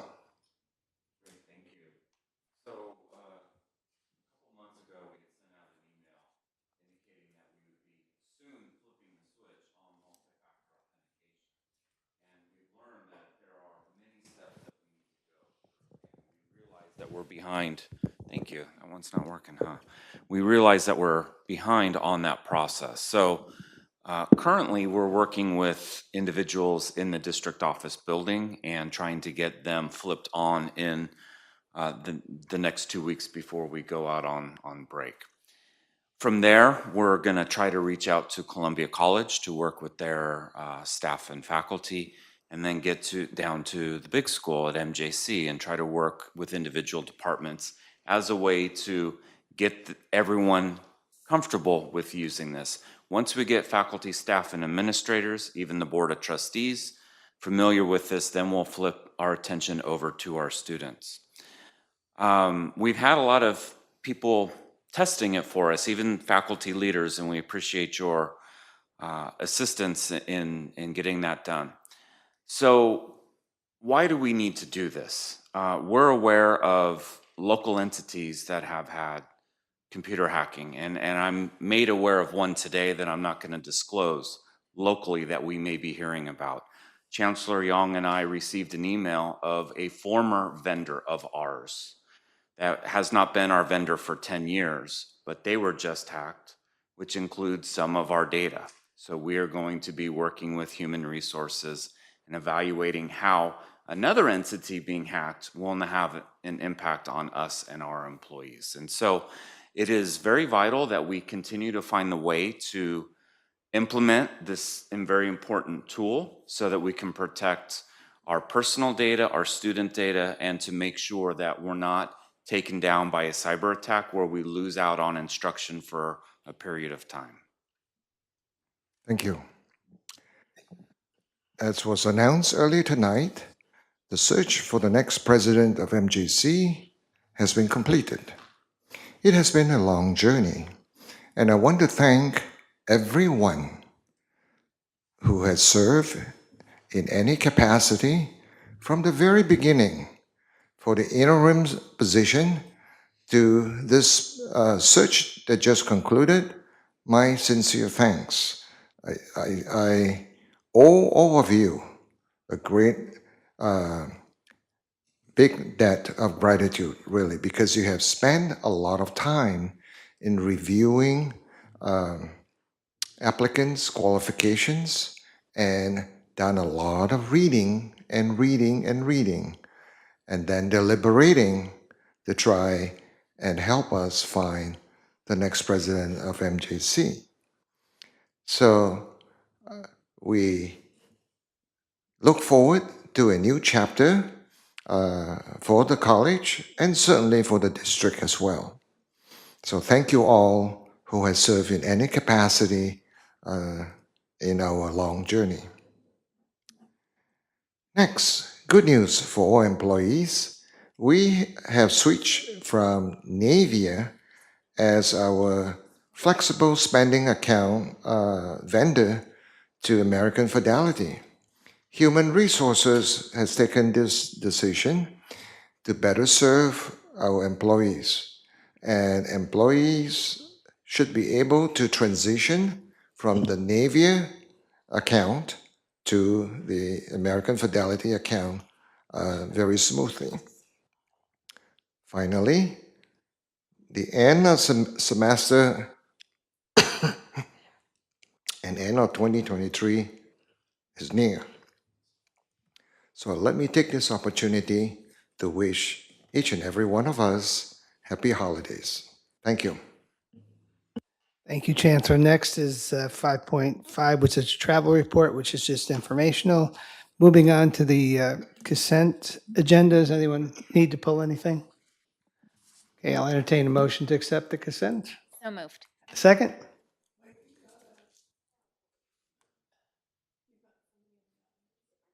I do.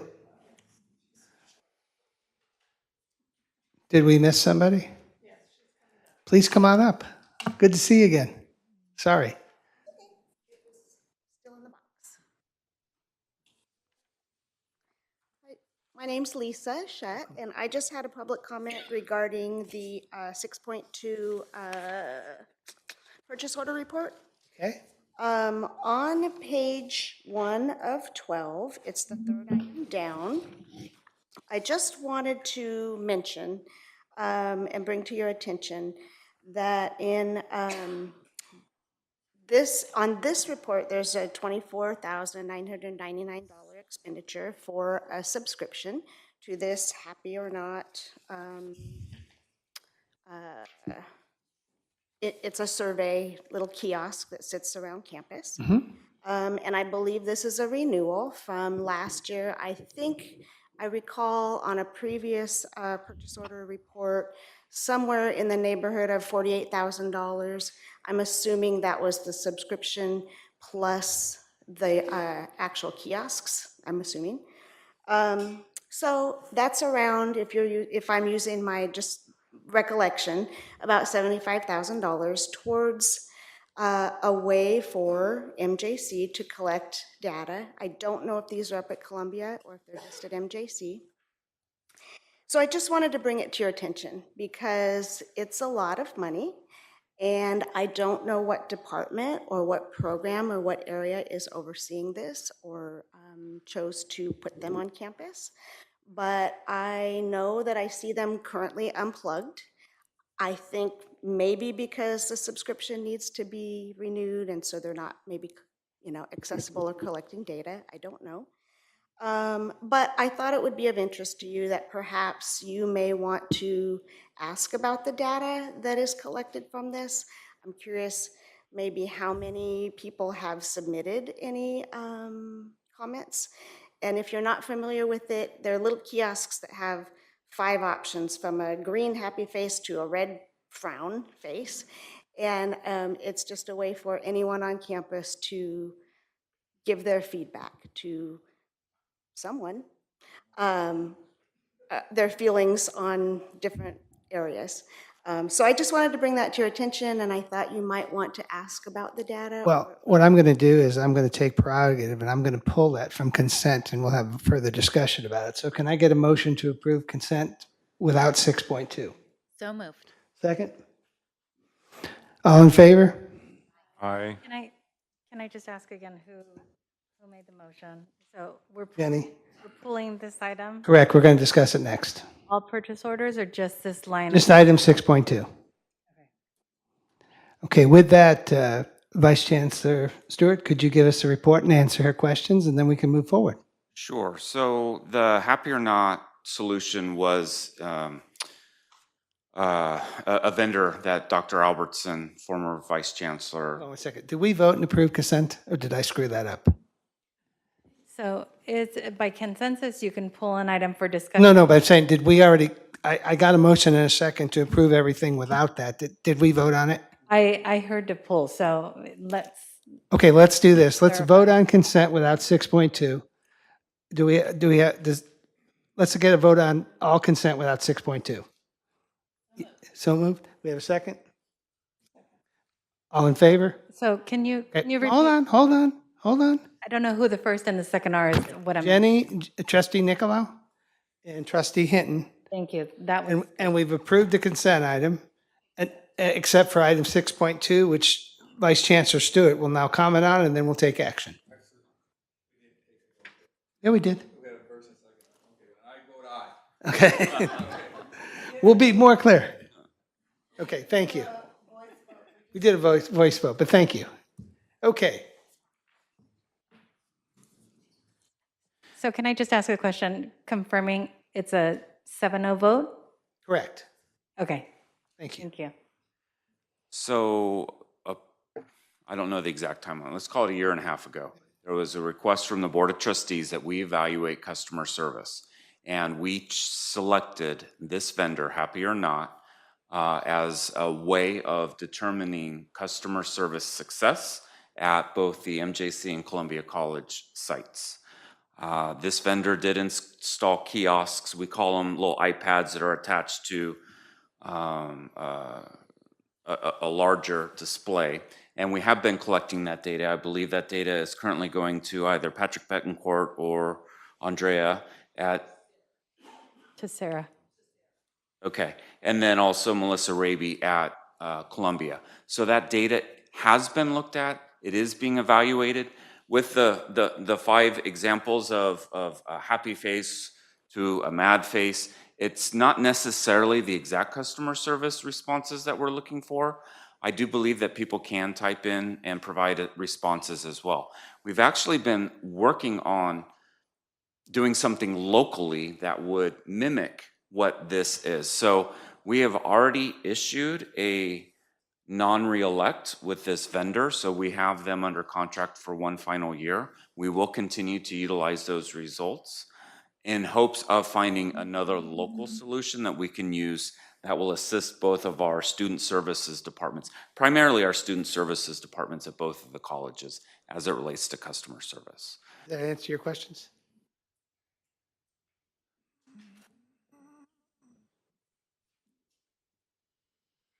It does. But I thought perhaps you may want to have access to that data. I know me as a community member and person who works here, I'm curious how many submissions were made and what they had to say. Okay, I'm going to I ask mean, you, not details, of course. I'm going to ask you to continue that discussion offline with Vice Chancellor Stewart at an appropriate time. So having said that, can I get a motion? Just one comment. We did receive a report out earlier on that with the number of submissions, the percent of people that were happy or not, but mostly happy.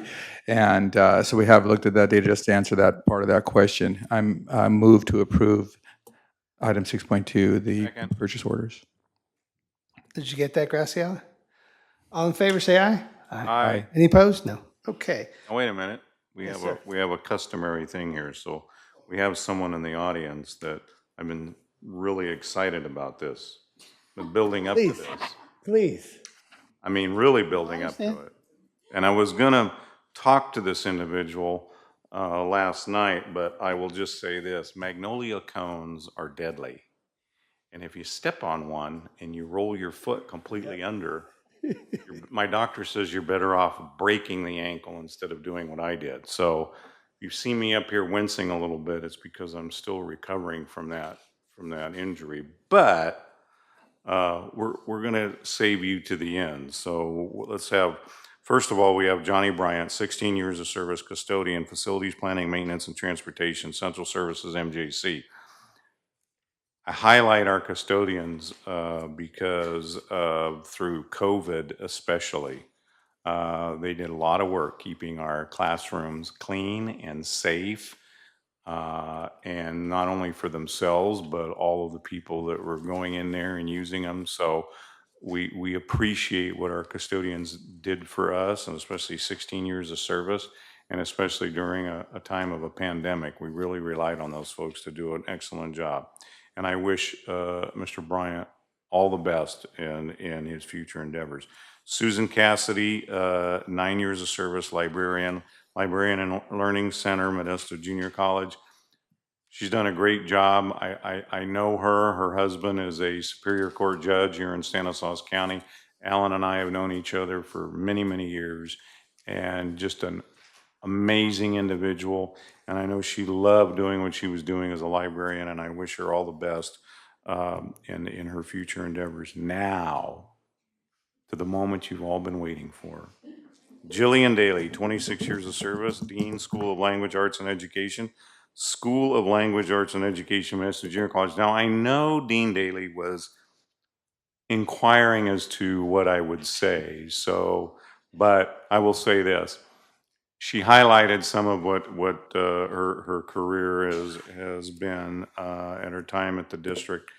But having been someone who starts their career out as in your case, a faculty member, for me, an employee, and you set yourself apart, you really give your energy and dive in, and you became a YFA president. Hard enough. You would have thought she would have learned her lesson, but no.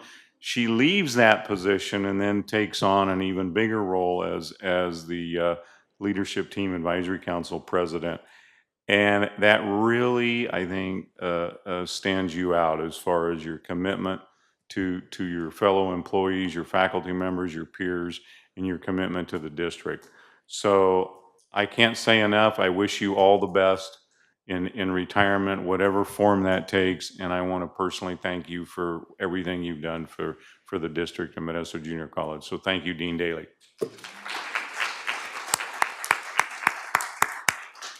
Thank you much. So moving on to item 7, we did have an audit report that the Finance Committee got and approved, and there weren't any problems. Do you have any quick comments on the audit?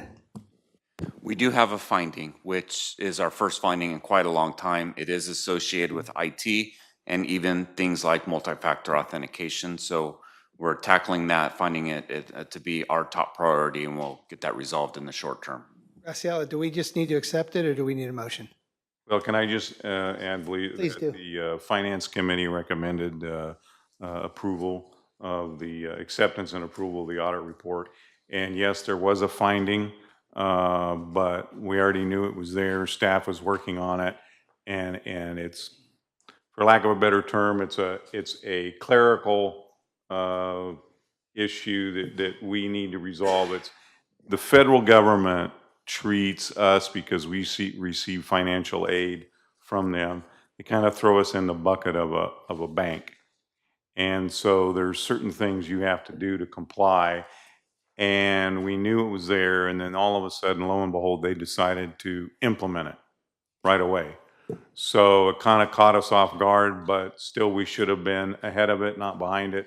But we're working on it. Staff has some recommendations that's going to address it. So with that, again, the Finance Committee recommendation, I'll make a motion to approve the item. Do I have a second? All in favor? Aye. Any opposed? Was that Antonio or Trustee Aguilar? Thank you. It was. Okay, moving on. Modesto Junior College, 7.2 Institutional Self-Evaluation Report. It's been presented. Any questions? Anybody need to comment on it? Seek move a motion to approve? Second? Second. Any discussion? I just want to say I know it takes a lot of hard work, and I really appreciate it. Okay, all in favor? Aye. Aye. Any opposed? Okay. Now we move on to item 7.3, Columbia College Institutional Self-Evaluation Report. Same thing. Dr. Tran, anything to add? A lot of work. Okay. Move to approve the Columbia College. Do I have a second? Second. All in favor? Aye. Okay, 7.4, Columbia College Child Care Center Continuing Funding Application Fiscal Year 2024-25. Anyone need to cover this, or are we just gonna, okay, do I have a motion to approve? Moved. Second. Second. All in favor? Aye. Okay, 7.5, Personnel Negotiations, Reopeners. Did I skip something? No, I hear voices, motion and second, but I don't. It's not good when you hear voices. That could be bad. So I made Who was the second? I made the Who was- motion, and yes. Trustee Davis has seconded it. Thank try you. to If be you could- more- If you could let me know who makes it, that would be perfect. I can do that. This is my first time. These things happen. Okay, moving on to, So moved? No, I'm just kidding. good, thank you. Trustee Garrett, motion second? We're on 7.4, Columbia College Child I Care. was just adding a That little was good. I'm levity glad you into did. it, but you may want to describe what the item is. I'm Okay, sorry. item 7.4, Columbia College Child Care Center Continued Funding Application Fiscal We did. Year. Recommended action is to approve. So this You have a was- motion by Trustee Garrett? Oh, I think we're on 7.5. 7.5 now. All right, I'm really screwing up. Okay, 7.5, Personnel Negotiations Reopeners, YCCD, CSCA. Who's commenting on this? Nobody? Move to accept the openers. Okay. Second, Trustee Garrett. Trustee Garrett, thank you. Second is Trustee Davis. All in favor? Aye. Opposed? Okay, 7.6, Policy Board second reading. Is this generally what we call Kimberly Ford? Good evening, trustees, President Richards. Before you, you have 7 policies up for second reading. The Board Policy Committee is recommending that policies 2430.1, which is delegation of authority to the president, and 2432, District Chief Executive Officer, CEO succession, be pulled and brought back as second readings with the committee's revisions at the January board meeting for board approval. Additionally, they are requesting a full board discussion on policy 2745, board self-evaluation. The committee is looking for the full board to weigh in on page 1, which I'm supposed to be putting that up.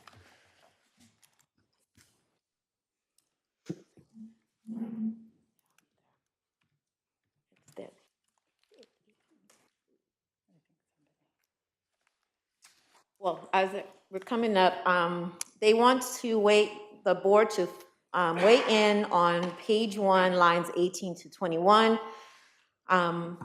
Basically, the committee had a discussion where they were unable to reach consensus on on the recommendation, and that is here. For lines 18 to 21, the criteria for the board self-evaluation shall also include performance goals and objectives related to the district's and the board's commitment to welcoming all and serving all in an equitable and inclusive way that condemns racism and meets the needs of our diverse community. So the board policy committee would like input on specifically changing if we keep the language recommended condemns racism or provide other additional language. I believe Trustee Beggs, I was pointing at Trustee Beggs will provide her recommendations. If after the discussion, the input will be received and provided along with some other revisions from that aren't shown, because those are going to be placed on the agenda for a third reading for the board, okay? So basically, Trustee Beggs, should you talk about the changes, or should Nancy talk about them, or where are we at? I'm a little familiar with this, but not well enough to. I've had questions about this that jumps out at me, because condemning racism, of course we do. We have tons of programs. We're always asking, are we scaling them up enough to meet the needs of all of our students? I thought of we have our resolution on racism, and I was wondering about instead using the line in an equitable and inclusive way. How did I put it? That without preference or prejudice. So it's more, to me, it's more inclusive of everybody, and it meets our board's attitude toward this.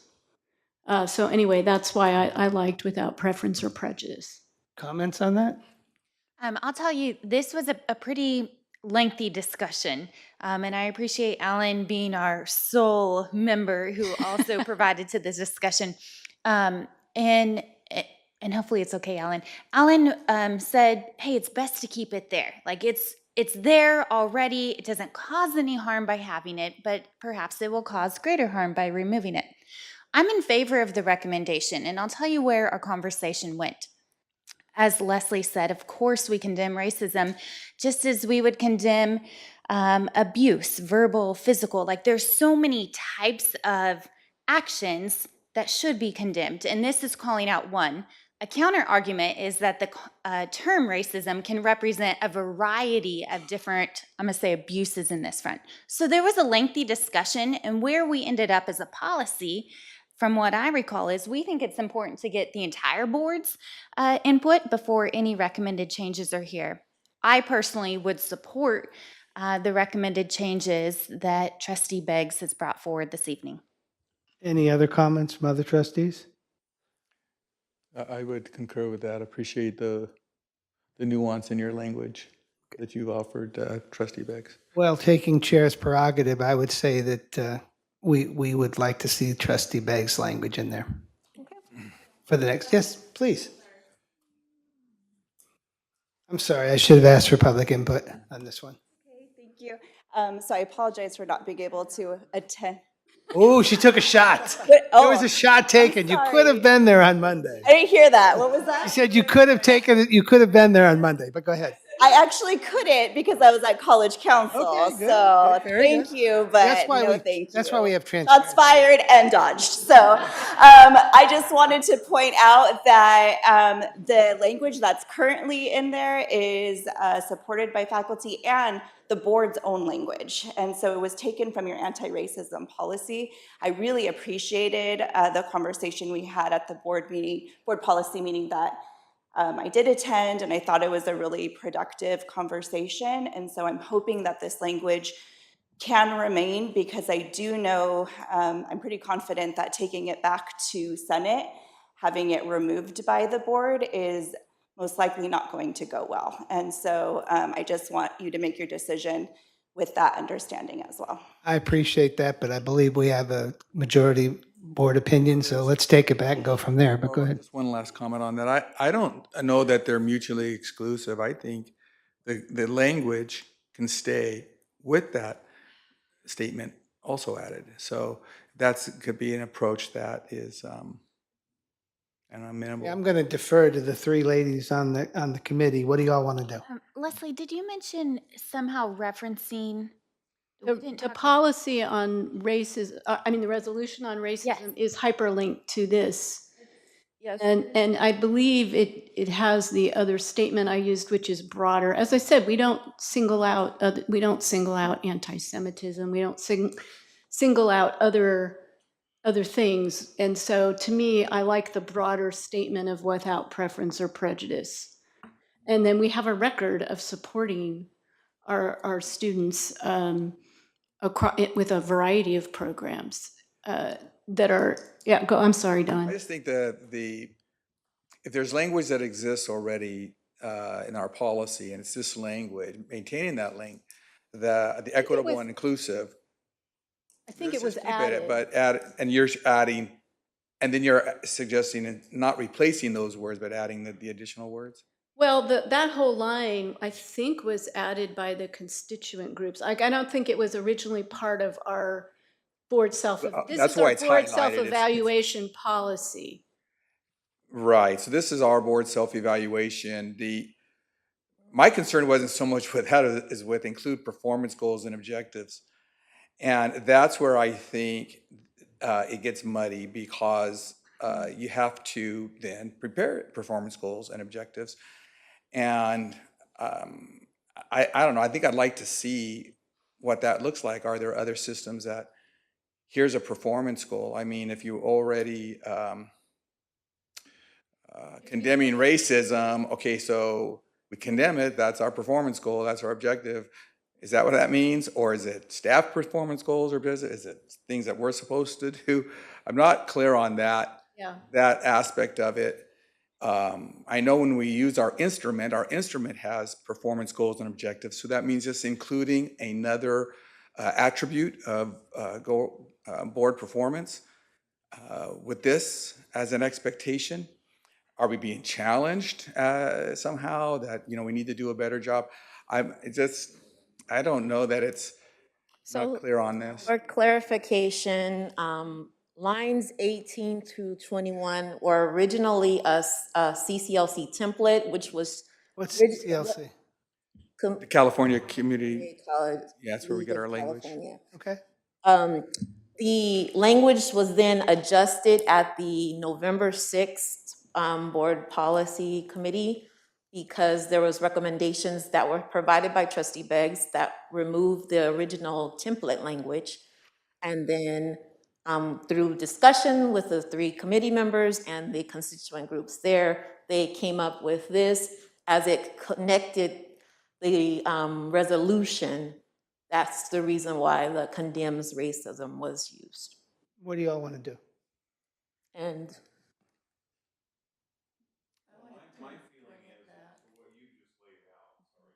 Kimberly, it's already kind of been through the process that we speak to, which is the constituency group, the policy committee, and all of that.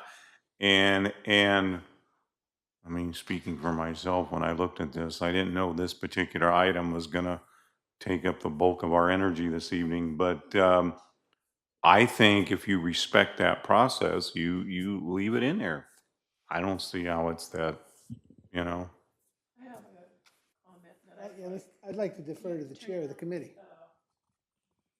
I would like to defer it back to the board for a third review, and ask those that are involved in the audience to please, either if you can't make the meeting, let us know what your thoughts are, and if you can make the meeting, it would be greatly appreciated. Professor McKissick?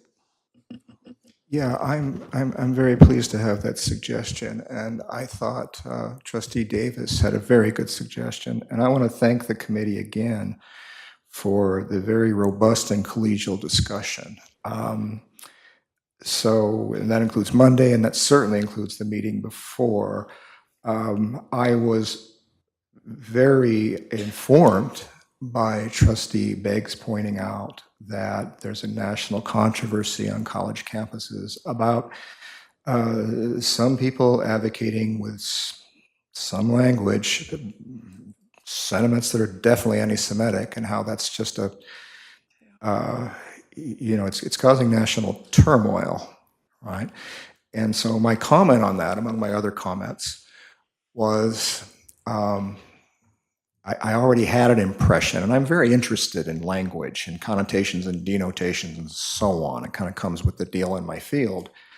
But I'm interested in that word, racism, and the evolution of the word since its beginnings. And I double-checked myself a little bit with an internet search. And as what is, I believe, common usage, that would include concepts like anti-Semitism as a form of racism and some other ideas and problems we're grappling with as a society. I am 1,000% confident that our board represents the value of opposition to racism. There's just no question in my mind. But given the scope of a national issue, I think the language staying, perhaps with the language also that Trustee Beggs recommends, could be a good idea, but I think it's an especially good idea to continue the conversation. So thank you again, Trustee Hinton. All right, then we'll continue the discussion. So the recommendation, just we're pulling some, right? We're pulling 2430.1 and 2432. Okay, and now we're going to move 2745 to a third reading. Okay. Yes. Mhm. With that update, I'll move the other items. Second. Jenny Nicolau seconds the motion. All in favor? Aye. Any opposed? Okay, next. Thank you. And now for the first readings, you have 6 policies up for first reading. The Board Policy Committee is recommending that Policy 2715, Code of Ethics, Standards of Practice, be pulled and brought back as a first reading with the committee's revision in January. And the committee is also recommending that the board moves the other 5 policies forward for a second reading in January. So moved. A second. Well, this is the first, it's just. Oh, just the first. Okay. Sorry, Graciela. Okay, Confused. moving along. 7.8, Board Policy 2725, Board Member Compensation. The recommendation is to discuss increasing board member compensation as allowed by Education Code, approves an increase in the compensation of board members as specified in Education Code 72024 in the amount that may not exceed 5% of the present monthly rate of compensation. Current monthly rate is $463.05, an increase of 5% is $23.15. Adopt the new rate for board compensation to $486.20. The reason that I vote in favor, or I'm going to motion in favor of this, is because it's what it does for future boards. We can be elected and unelected, times around, but the stipend that's received, as long as we're staying, we have ed code limits to what it can become. I would say that we ought to make this a perpetual action, in my view. So I move for approval. A second? Second. Anybody from the audience, any comment? Okay, we have a motion and a second. All in favor, say aye. Aye. No. Got one no. Okay. 7.9, I'm going to recuse myself.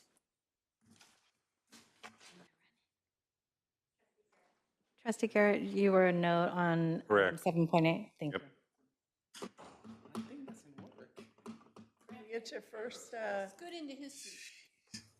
No, I don't want to take a seat. Okay. Gavel first. Come on, loud. Let's Oh, come on, one time. Okay. Item number 7.9, YCC resolution number 23-24.06, trustee absence from the board meeting. Can we take both of them at the same time? No, I want to take them separate. Okay. Okay. I move for approval. We have a second? All right, I have a first and a second. All in favor? Aye. And based on principle, as I have voted in the past on this item, I'm voting no. Has nothing to do with the individual. I just in principle am voting no. Sounds good. Motion carries.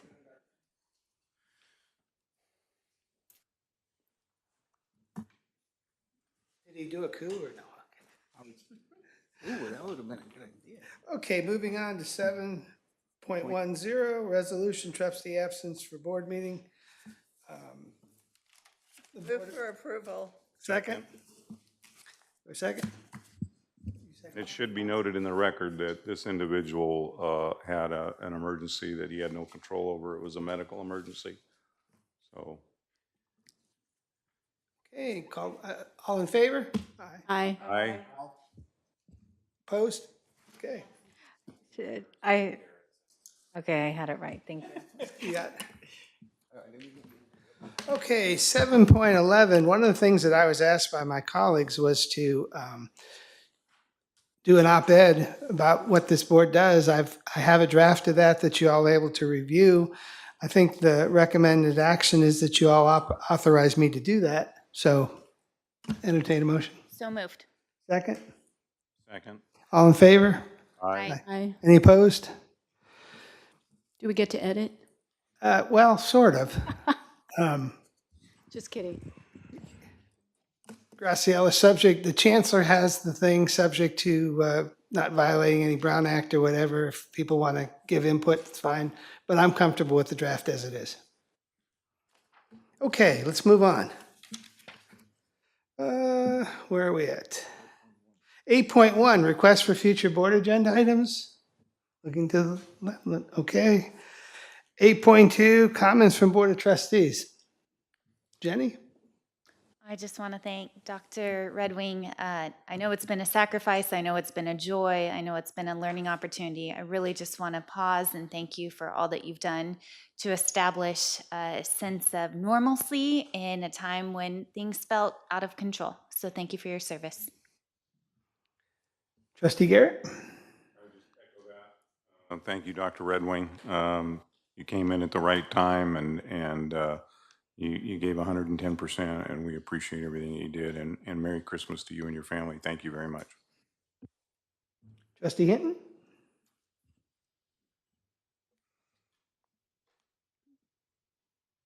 Dr. Red Wing, we really appreciate you stepping in at a time and right the hornet's nest.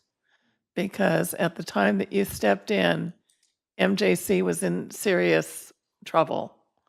And you took the strength and did the hard things that needed to be done, sometimes totally against the people's, what they wanted. But from the phone calls I've gotten and the remarks that I've heard around the community, what you did has changed MJC for the better. And I want to say thank you. And I want to look forward to your special projects that you do with the students. And to see you continue on back on the committee. And Dr. Brian Sanders has a hard task to move with his getting together with Dr. Tran and you guys building a united front to move YCCD to the next generation. And I know that you guys can do it, and I look forward to working with you. And appreciate all the others, like I said in jest, that we missed Monday afternoons, people, but we really do, I try to thank them every time we meet, when we're in the meetings and stuff. And I look forward to working with the new leadership on the board. And as some of you are having new votes for who's going to take over next year, look forward to meeting some new people and maybe being invited to some YFA things. The last time I think I was invited was when Chad was president over YFA. That's been a few years. So, or was it the Academic Senate? So it's been a few years, so we need some invitations out there, folks. So, and I want to wish you all a Merry Christmas and Happy Hanukkah and Kwanzaa and anything else that I missed. But I just have a great time off and be renewed for next year. Trustee Beggs? Going in order. I've observed that. You taught me. No, I rotated from both ends. I got to do it different then. I can't do I the know, same. you got to be different. Clemson person. Yeah. We did beat you at soccer. You did. Just saying. Okay, so I want to thank everybody on the search. I want to welcome Dr. Sanders. I did have a future board item request, in addition to the ones that I have that are ongoing about retention, et cetera. And that is just, we took a tour today of the mobile lab that's been donated, the mobile classroom. And there's so much potential there, and I'm really excited about it. And I think we need to follow up on that because we might need a generator and some tires and things that have already been semi-donated. So that there's a lot of great potential there. And of course, I want to thank Chad for his work. I've been here a long time and met Chad a long time ago, and he has vision and some fabulous ideas. And every time I came to campus, I saw a clot of students following you around. And that's what you always want to see. You want to see students really engaged and excited about their work. And I know that will continue now that you're going back to your promotion to the classroom, as you say. So I think I just want to wish everybody a very Merry Christmas, Happy Holidays. I look forward to coffee with various people and or even more calories, but I shouldn't during Christmas. But anyway, thank you very much. And lastly, congratulations, President Sanders. We look forward to working with you. One thing that you're going to hear from the Chancellor, and just I say this to you all, I'm going to meet with the Chancellor and his staff and all that, and we really want to try to get a calendar together where we know about all your events and we try to attend. You know, I tell people I'm retired, and other than having to go to West Virginia football and basketball games and helping my wife with the city of Turlock, my schedule is pretty open, but we do travel a lot. So if I know things in advance, I'll try to attend. If I can't be there, a trustee would be there. So just give some thought. Giselle, think about what you want us to go to. And we'll try to cover. I know last year, just to give you an example, I know in the fall semester in the beginning, I don't think any of us went to anything, but we found about it too late. You know, I had travel arrangements, and if I would have known, I would have changed. So I'm looking forward to the semester. You've already been thanked 100 times. I don't know how many times I can thank you, but yeah, you did a great job. I'll let you know how your hot chocolate is. I won't be cutting it with whiskey. I don't drink, but I understand that was you're probably going to have to give me a little better instructions. With that, we're adjourned.